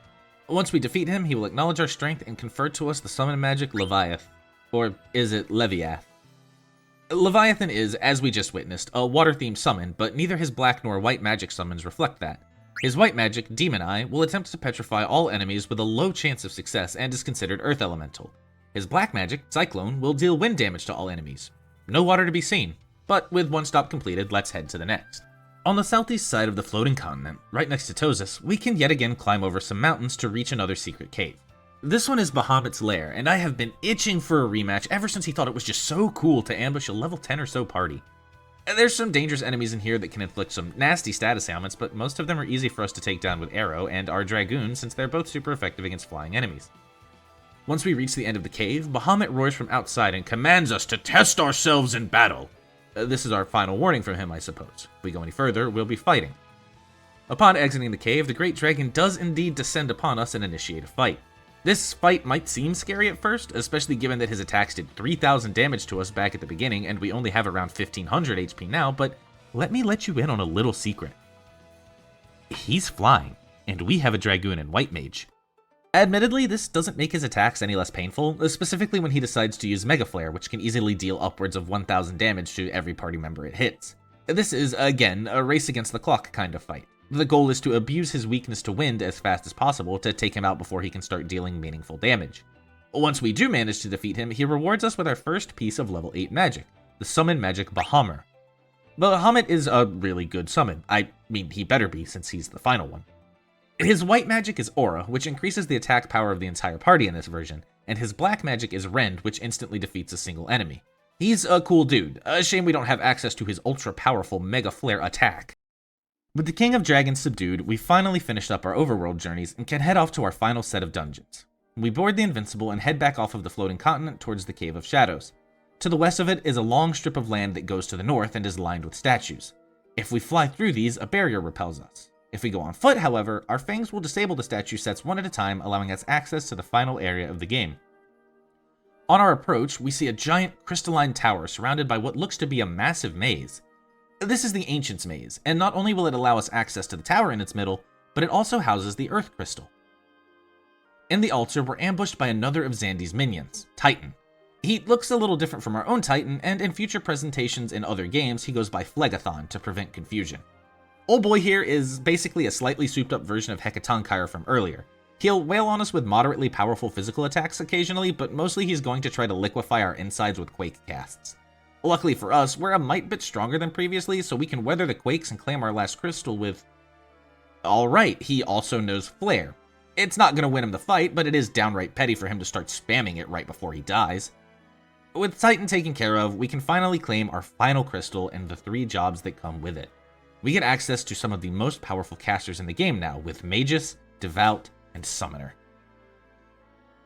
I feel like we got the short end of the stick with Magus' translation, as it was originally called Warlock, which sounds way better for a beefed up Black Mage than Magus in my opinion. Still, this Black Mage has finally graduated, and to celebrate he's put on his puffiest pants. Mages finally get some level 8 spell slots, though we haven't found the magic to cast them yet, and its MP curve heavily favors casting mid to high level magic as opposed to lower level magic. Devout is much the same on the white magic side of things, even to the less interesting translation. Originally called Shaman, this cat-eared caster is our new weapons grade white mage. With access to spell slots for the level we haven't even found yet, and more of a bell curve for MP, this class can use much more high tier healing magic and Eroga cast than its predecessor, making it a total upgrade. Summoner is also an upgrade to a class we already have, Evoker, and they even have this little horn to prove it. Instead of a white or black magic effect, summoners have mastered the art and can tap into a summon's true potential and unleash their ultimate attack. Ultimate summons will generally use the summon's element in a massive AoE damaging attack, aside from Chocobo, who just finally gets his balance. Let's have a quick lightning round of them to see what we've got.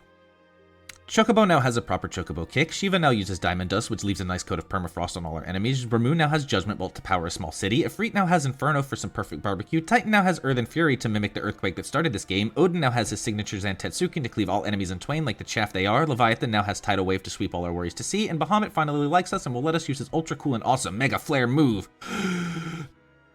Right. With that covered, we can make our way through the maze. There's some really dangerous enemies in here that can apply some nasty ailments, or just straight up blend a party member into a fine red paste.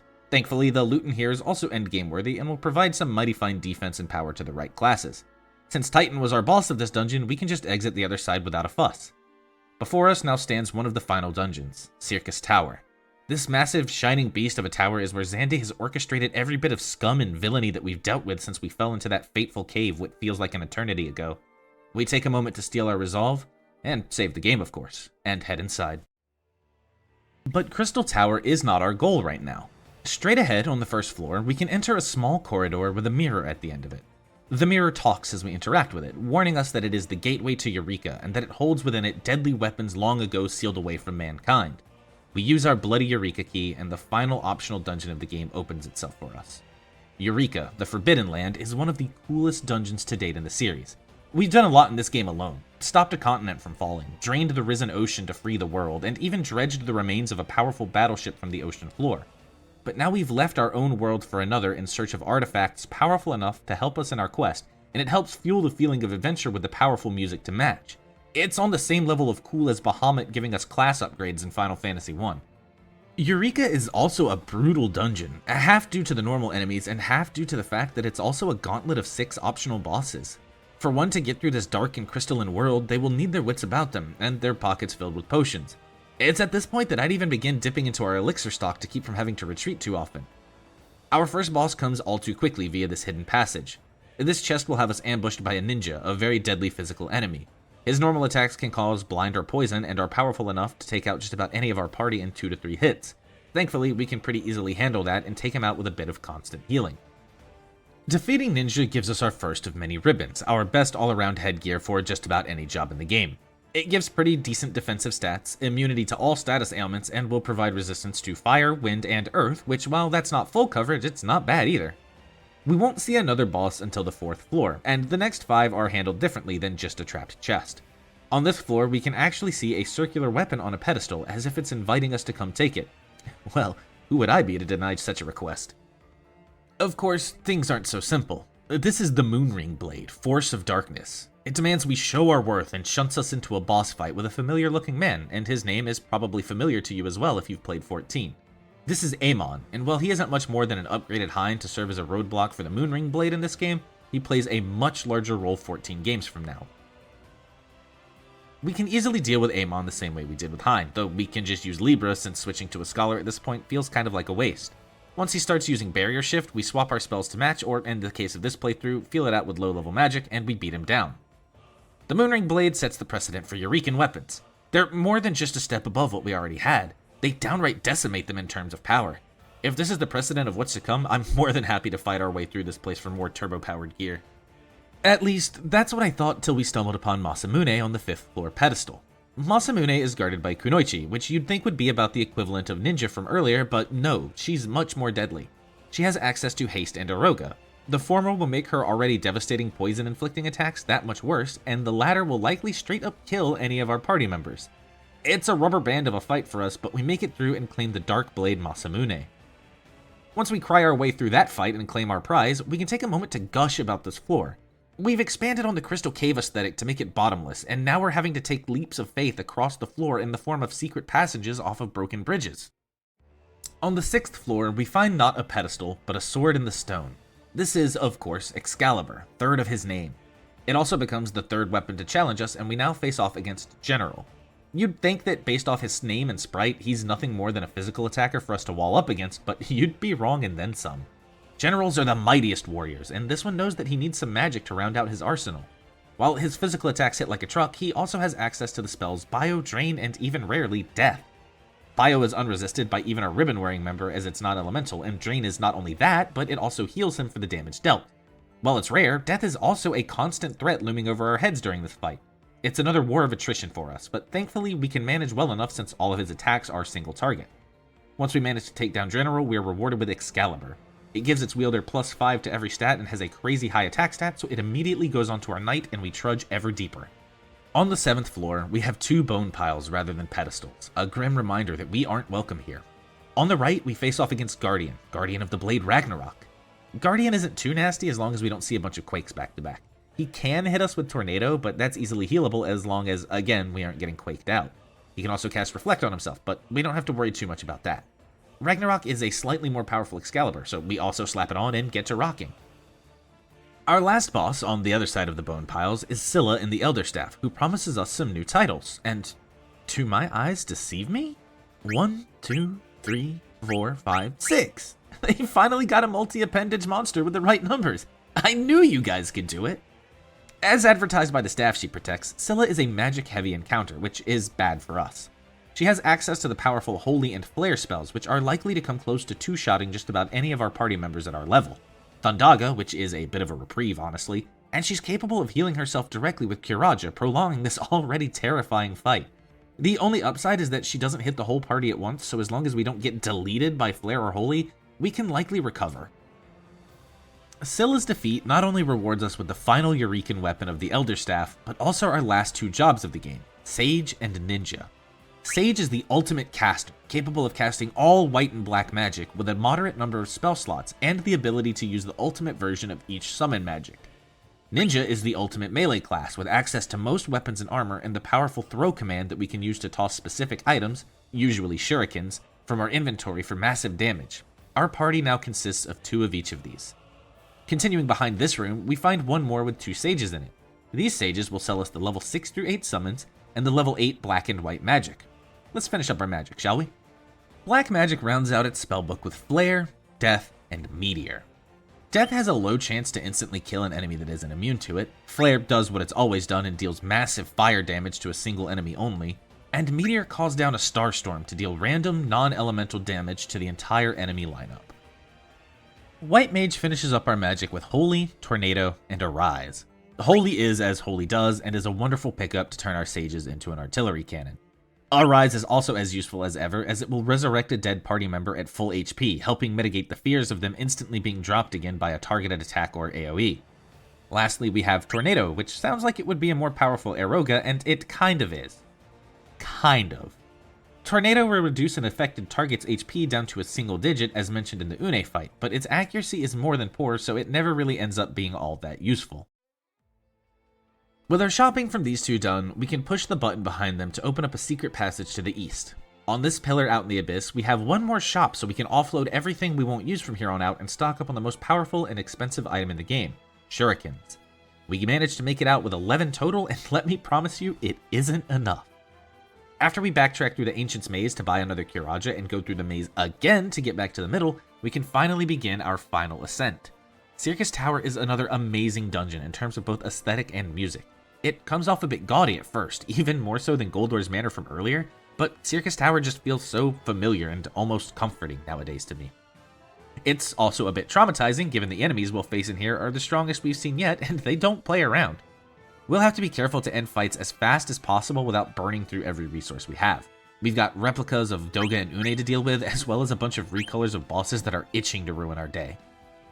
To ascend to the 2nd floor, we make use of the Circus Key, also made by the blood of our mentors. At this point, there's no turning back. Our goal is ahead of us, and we're going to see it through, no matter the cost. We slip through the cracks in the wall to find our way forward. We go up floors only to twist back down to another to find a fresh way up and tiptoe across treacherously tiny tiles. We claw and scrape our way through every encounter the game throws at us until finally, we reach the 8th floor. Before we dive into the finale, there are some rare spawns in the forms of green, red, and yellow dragons on the 7th floor that can drop the rare Onion gear, only usable by the Onion Knight. It's not really worth it for us as these dragons take up a lot of our resources to kill, and we aren't even remotely high enough level to consider using Onion Knight as a job though. On the 8th floor, we come into a room with 5 dragons on pedestals and a mirror in the back. The dragons are still as statues, and we can't interact with them, so we make our way to the back and gaze into the mirror as we did to enter Eureka. Only this one is a trap. We become paralyzed by the curse of the 5 worms, and a voice from above proclaims that the dragons have never had a chance to dine on meat so fine as ours, and have been waiting for the chance. It seems all hope is lost, but an old friend comes to our rescue. Doga's spirit appears before us and tells us that the only thing that can break the curse is 5 pure hearts of light. We need only to resist the curse long enough for him to gather those hearts and lift it permanently. Like we have a choice, Doga. While we act as worm bait, Doga sets off to gather the 5 folk who can help us break this curse. This is where a lot of the regional plots come crashing back in with the main plot, even if it is only in the form of friendship power to allow us to continue fighting. It's honestly nice to see all of the people who've helped us again. First up is Princess Sarah of Sasune, the woman who helped us banish the Jin's curse back at the start of the game. Doga lays down what's happening for her, and she accepts his request without a moment's hesitation. She's transported to the tower and stands off against the central worm. Next up is our old friend Sid, whose wife still seems to be feeling better after we gave her that elixir. The old man may be too far gone to remember how to make a ship land on solid ground, but he's got a hell of an intuition and offers to come help us before Doga even explains the situation to him. Off to the tower, and he faces the top right worm. Doga touches down in the Tower of Owen in search of Desh, but as we know, the blue-haired flirt jumped into the reactor to save the floating continent from plummeting to its doom. Doga takes a moment to lament the loss, but Desh leaps out of the furnace to his, and my, surprise. He mouths off to Doga before announcing that the tower is back to full function, and Doga tells him that we're in trouble. A good friend, Desh is, because it's out of the fire and into the frying pan without a second thought. At the tower, he squares up with the bottom left worm. Saronia seems to be maintaining its peace well when Doga arrives to beseech King Alus for his aid. Prince Alus, I guess, as Doga calls him that. Much like those before him, he is happy to help us, so he is whisked away to the tower to do battle with the top left worm. Our 5th and final heart will come from Amur, and it seems we have 4 to choose from as the old fellows all come to aid Doga. The de facto leader of the bunch will accept the call to arms with the absolute faith of the other 3 being placed in him. He arrives in the nick of time to hold back the bottom right worm. With all 5 dragons counteracted by 5 pure hearts, the curse is lifted, and our party is free to ascend to the apex of the tower, where our final confrontation with Xandi awaits. The mirror whisks us away as it was supposed to, and the end begins. We approach Xandi, his skin malformed to a sickly purple by the darkness he's been consorting with. The abyss of the tower behind him yawns to greet us and herald our final confrontation. For the first time, a boss congratulates us properly and acknowledges our skills outright rather than in a roundabout way. He's still cocky though, and claims the darkness has drawn too close for us to stop it now. He wastes no time on theatrics, and our final battle begins. Xandi is an absolute monster of a boss. He's got 38,000 HP, which is quite a lot given that we're dealing on average 1 to 2,000 per character per turn. We're gonna need to survive 5 or so turns, and when he has the whole elemental lineup against us, Quake for AoE damage, and Meteor as a potential party wipe if we're unlucky, we're not even gonna want to go the full 5 rounds if we can help it. Our sages will be spamming high-tier restorative magic pretty much every turn, and our ninjas will be swinging as fast and hard as they can. We will come out on top, though just barely after a few volleys of meteor come raining down on us to fill in the chasm opened up by his quakes. It's a harsh fight, but we succeed in taking out Xandi. With that, the world is saved.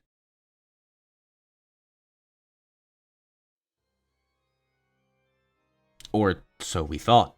Turns out he was right. The darkness was gathering for too long, and we're too late. The cloud of darkness has already assimilated, and the land is soon to follow. Xandi throws himself into the pit as the final offering for the Harbinger of the Void, the Queen of Nothingness, the Cloud of Darkness. This hulking beast of a demonic woman engages us from beyond the shadows. The snake-like tentacles whip around her as she herself charges up energy to unleash on us. Our party is heavily wounded from the fight with Xandi, but we manage to act first and miss everything. She unleashes her attack on us, Particle Beam, and our warriors fall before her.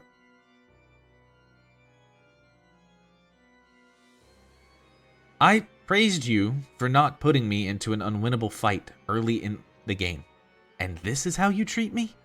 You give me one as the final boss? We're fighting, Square. Put your dukes up. She retreats into the shadows to finalize her assault on the world, and our friends come rushing in, but it's too late. Our warriors are fading fast.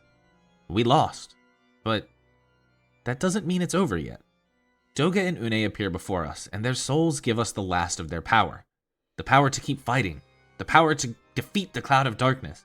The power to get some stinking revenge for putting us into another stinking unwinnable fight, Square! Doga and Une explain a bit about the Cloud. They tell us that Zandy's acts of evil here in the tower diluted the light and allowed the Cloud of Darkness to seep into the world, if only slightly. That the power of the Cloud of Darkness called to Zandy, and that he and his hubris were unable to resist the siren song of such might. We are now the only ones who can restore the balance of light and dark. We must go to the world of darkness and finish this once and for all. Doga and Une finally pass on fully, and our friends here in the tower give us a rousing speech about how it's in our hands now, and they believe in us. With that in mind, we believe in ourselves as well, and take aim at the heart of the problem in the world of darkness. Welcome to the boss rush, and by God, it is an absolutely brutal one. The normal enemies here are on par with the bosses we've been fighting recently for HP, and the bosses here each have close to double Zandy's HP. We have 5 paths to choose from, and the most direct one in front of us will take us straight to the Cloud, but it would be suicide and then some to march straight up to her as is. We must find a way to weaken her in this world, so we take the offshoots. On each offshoot there is a singular chest, each chest trapped with the same enemy, a clone of Zandy. These clones have a bit lower HP than the original at 23,400 a pop, but they have just as deadly an arsenal, if not more so. Fighting through Zandy's bag of tricks 4 more times ought to carry some proper rewards, and thankfully they do in the form of a ribbon each for a total of 5 in the game. Now that we've handled the last bit of optional content, let's get right into the actual final gauntlet. To the northwest, we'll find a room containing a large series of hidden paths to traverse to move forward. Many of these loop back in on themselves, so we have to dip our toes into each one to try and find the proper way to go. Our Zandy clone in this room is right along the path, so it's hard to miss. At the end of this path, we'll find a shrine for the Dark Wind Crystal. Approaching it sees us ambushed by an Agent of Darkness like the 4 crystals before it, and one of the incredibly deadly final 5 bosses begins. Appropriate to start with the same crystal in the Dark World as we did in the Light World, I say. This is Cerberus, and man, we're batting 2 for 2 on properly appendaged monsters recently in this game. Great work! Cerberus is sporting an absolutely massive 60,000 HP, and he comes packing with lightning to spam on our party, as well as all tier 3 elemental spells, 1 for each of his heads.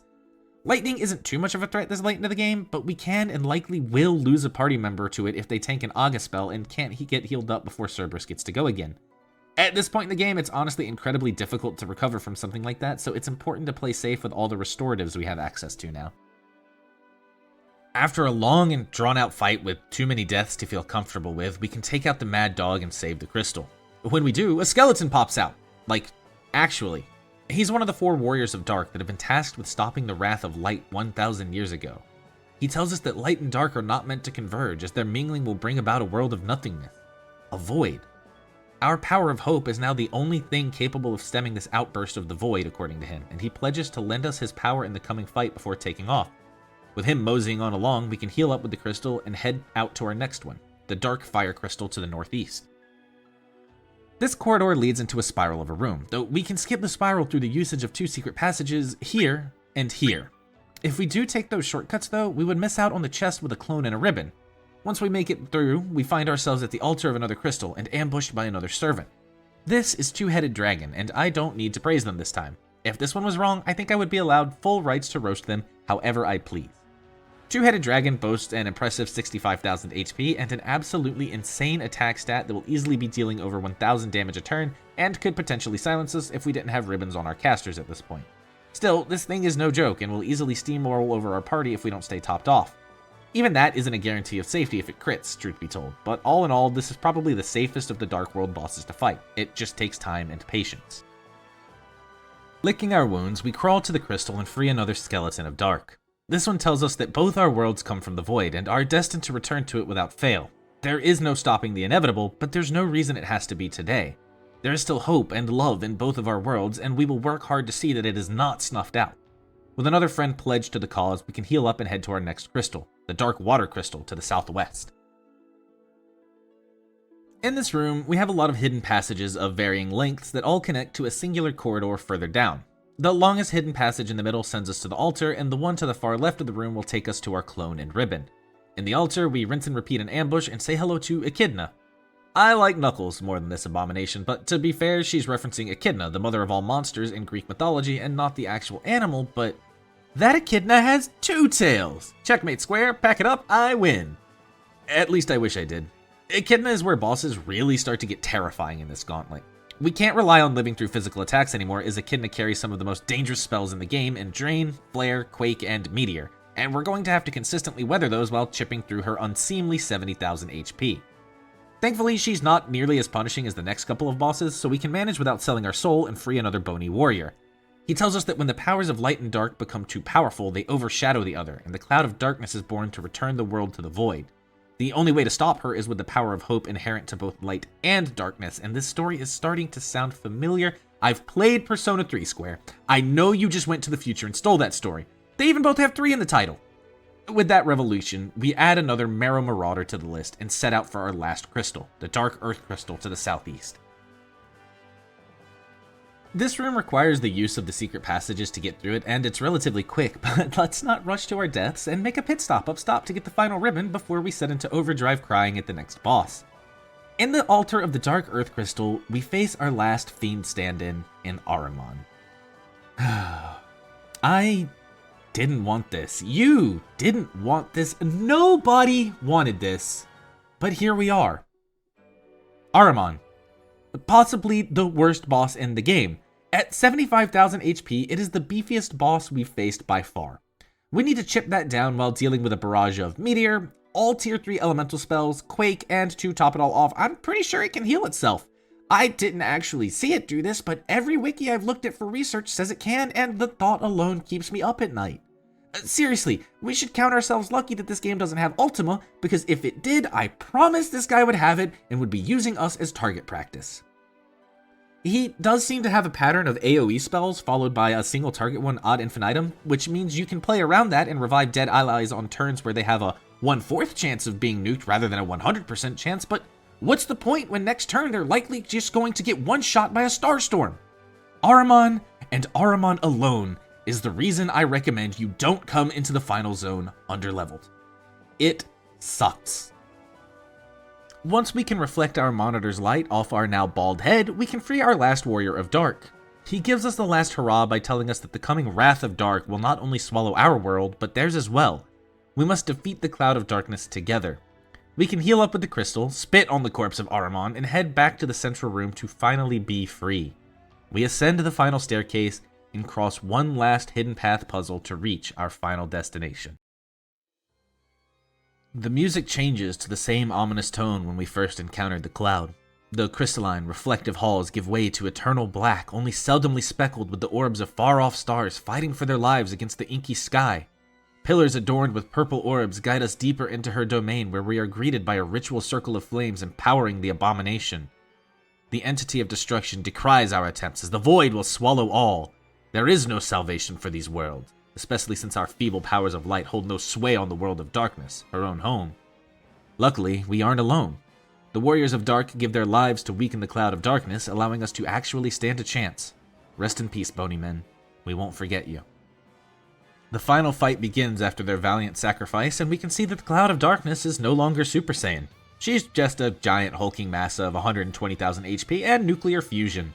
The cloud of darkness has one single attack in this version of the game, and that is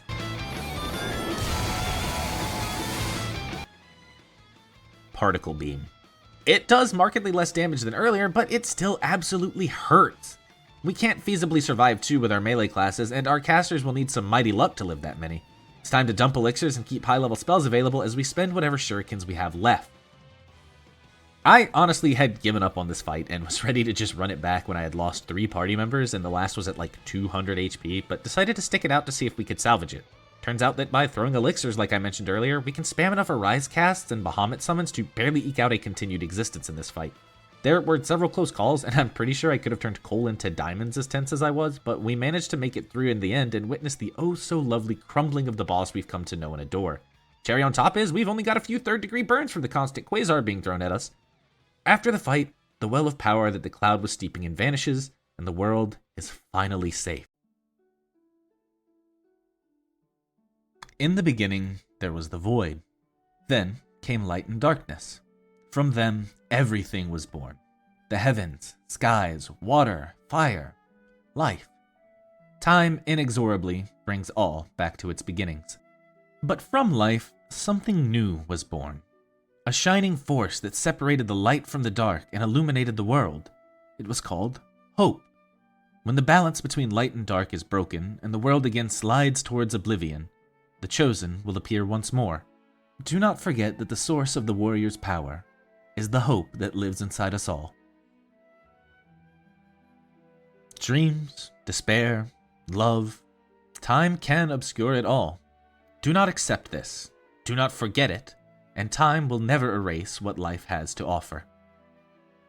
Find your last remaining spark of light, a light that shines brightly when all else is dark, the light of hope.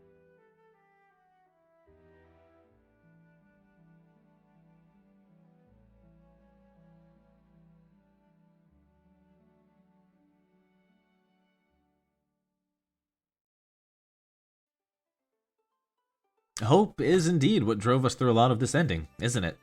The hope of saving the world, the hope of seeing our friends again, the hope that the beatings will stop despite morale not improving. And sure enough, they did. Morale actually even improved. We can return from the world of darkness and reunite with our friends on the other side. We get a round of congratulations and all head back to the Invincible so we can drop everyone off at home. First stop is Amor, since it's close by, and we see our old fellow off. Ever the braggadocious one, he claims that he never broke a sweat to his friends and tells us that if we ever need help, they 4 heroes will be here in Amur. You honestly can't help but break a smile with the confidence these 4 have. It's almost infectious. With an offer to train us, we take our leave and reboard. Next stop is Saronia, across the sea. Alice seems to lament his return to the throne. We thank His Highness before correcting it to His Majesty, and truthfully, I don't know the difference. He declines the thanks and returns it to us for all we have done, claiming that if he can lead his kingdom with half the courage we showed, that he would be happy. Godspeed, Alice. You'll do great.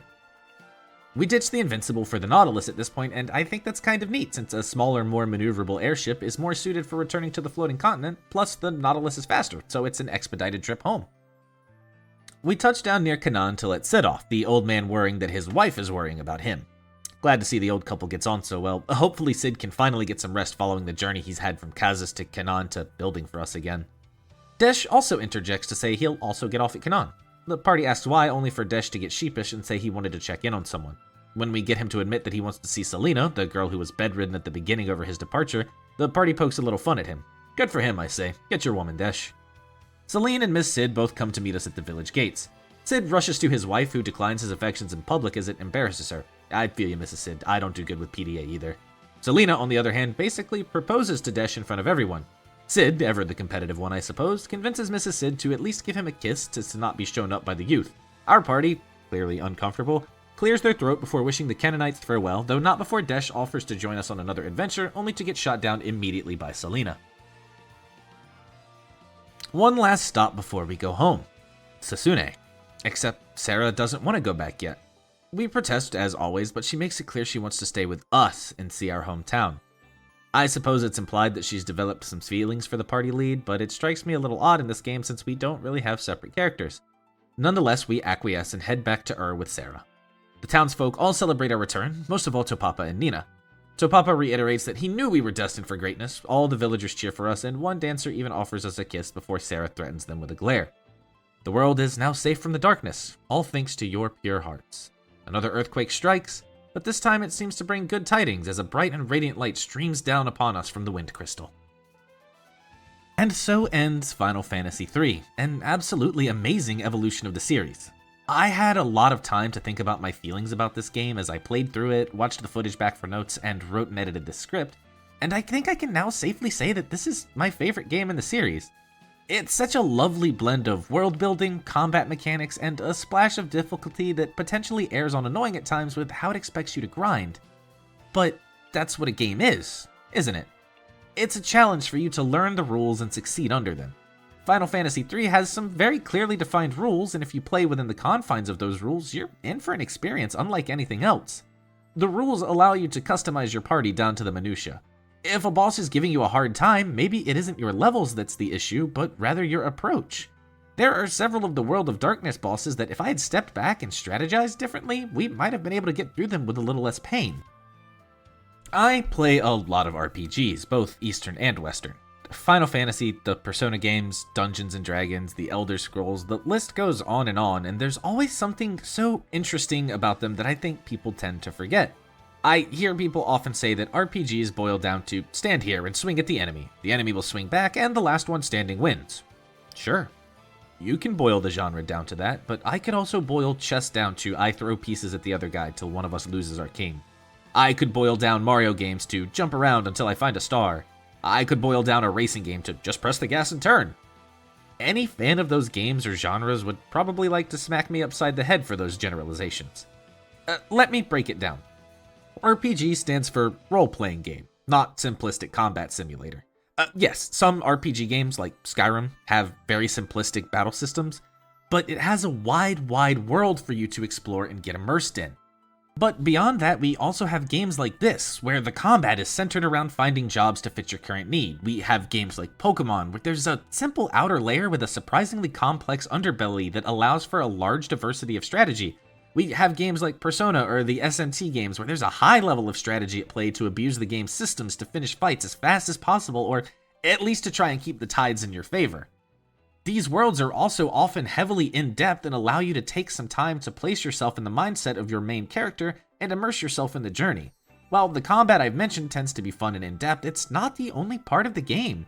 Pokemon has plenty of hidden goodies to find in the routes to make your journey easier. The Persona games have an entire half dedicated to them about world building and building relationships, or this game where we spend a lot of time finding secret dungeons with flashy new upgrades and skills. That's another thing I think that people forget, or maybe they just don't understand. It's not always about getting the biggest number, though there's nothing inherently wrong with that. I'm a big fan of number go up too. I play RuneScape from time to time after all. But there's something far more fascinating and encapsulating about finding a fancy new piece of gear or a new spell or ability to facilitate the increased damage, rather than just grinding till our thumbs bleed. RPG means role-playing game. It means I'm putting myself into the role of the character on the screen and immersing myself in their world. I'm taking the time to get invested because someone took the time to tell me the story and offer me these fights.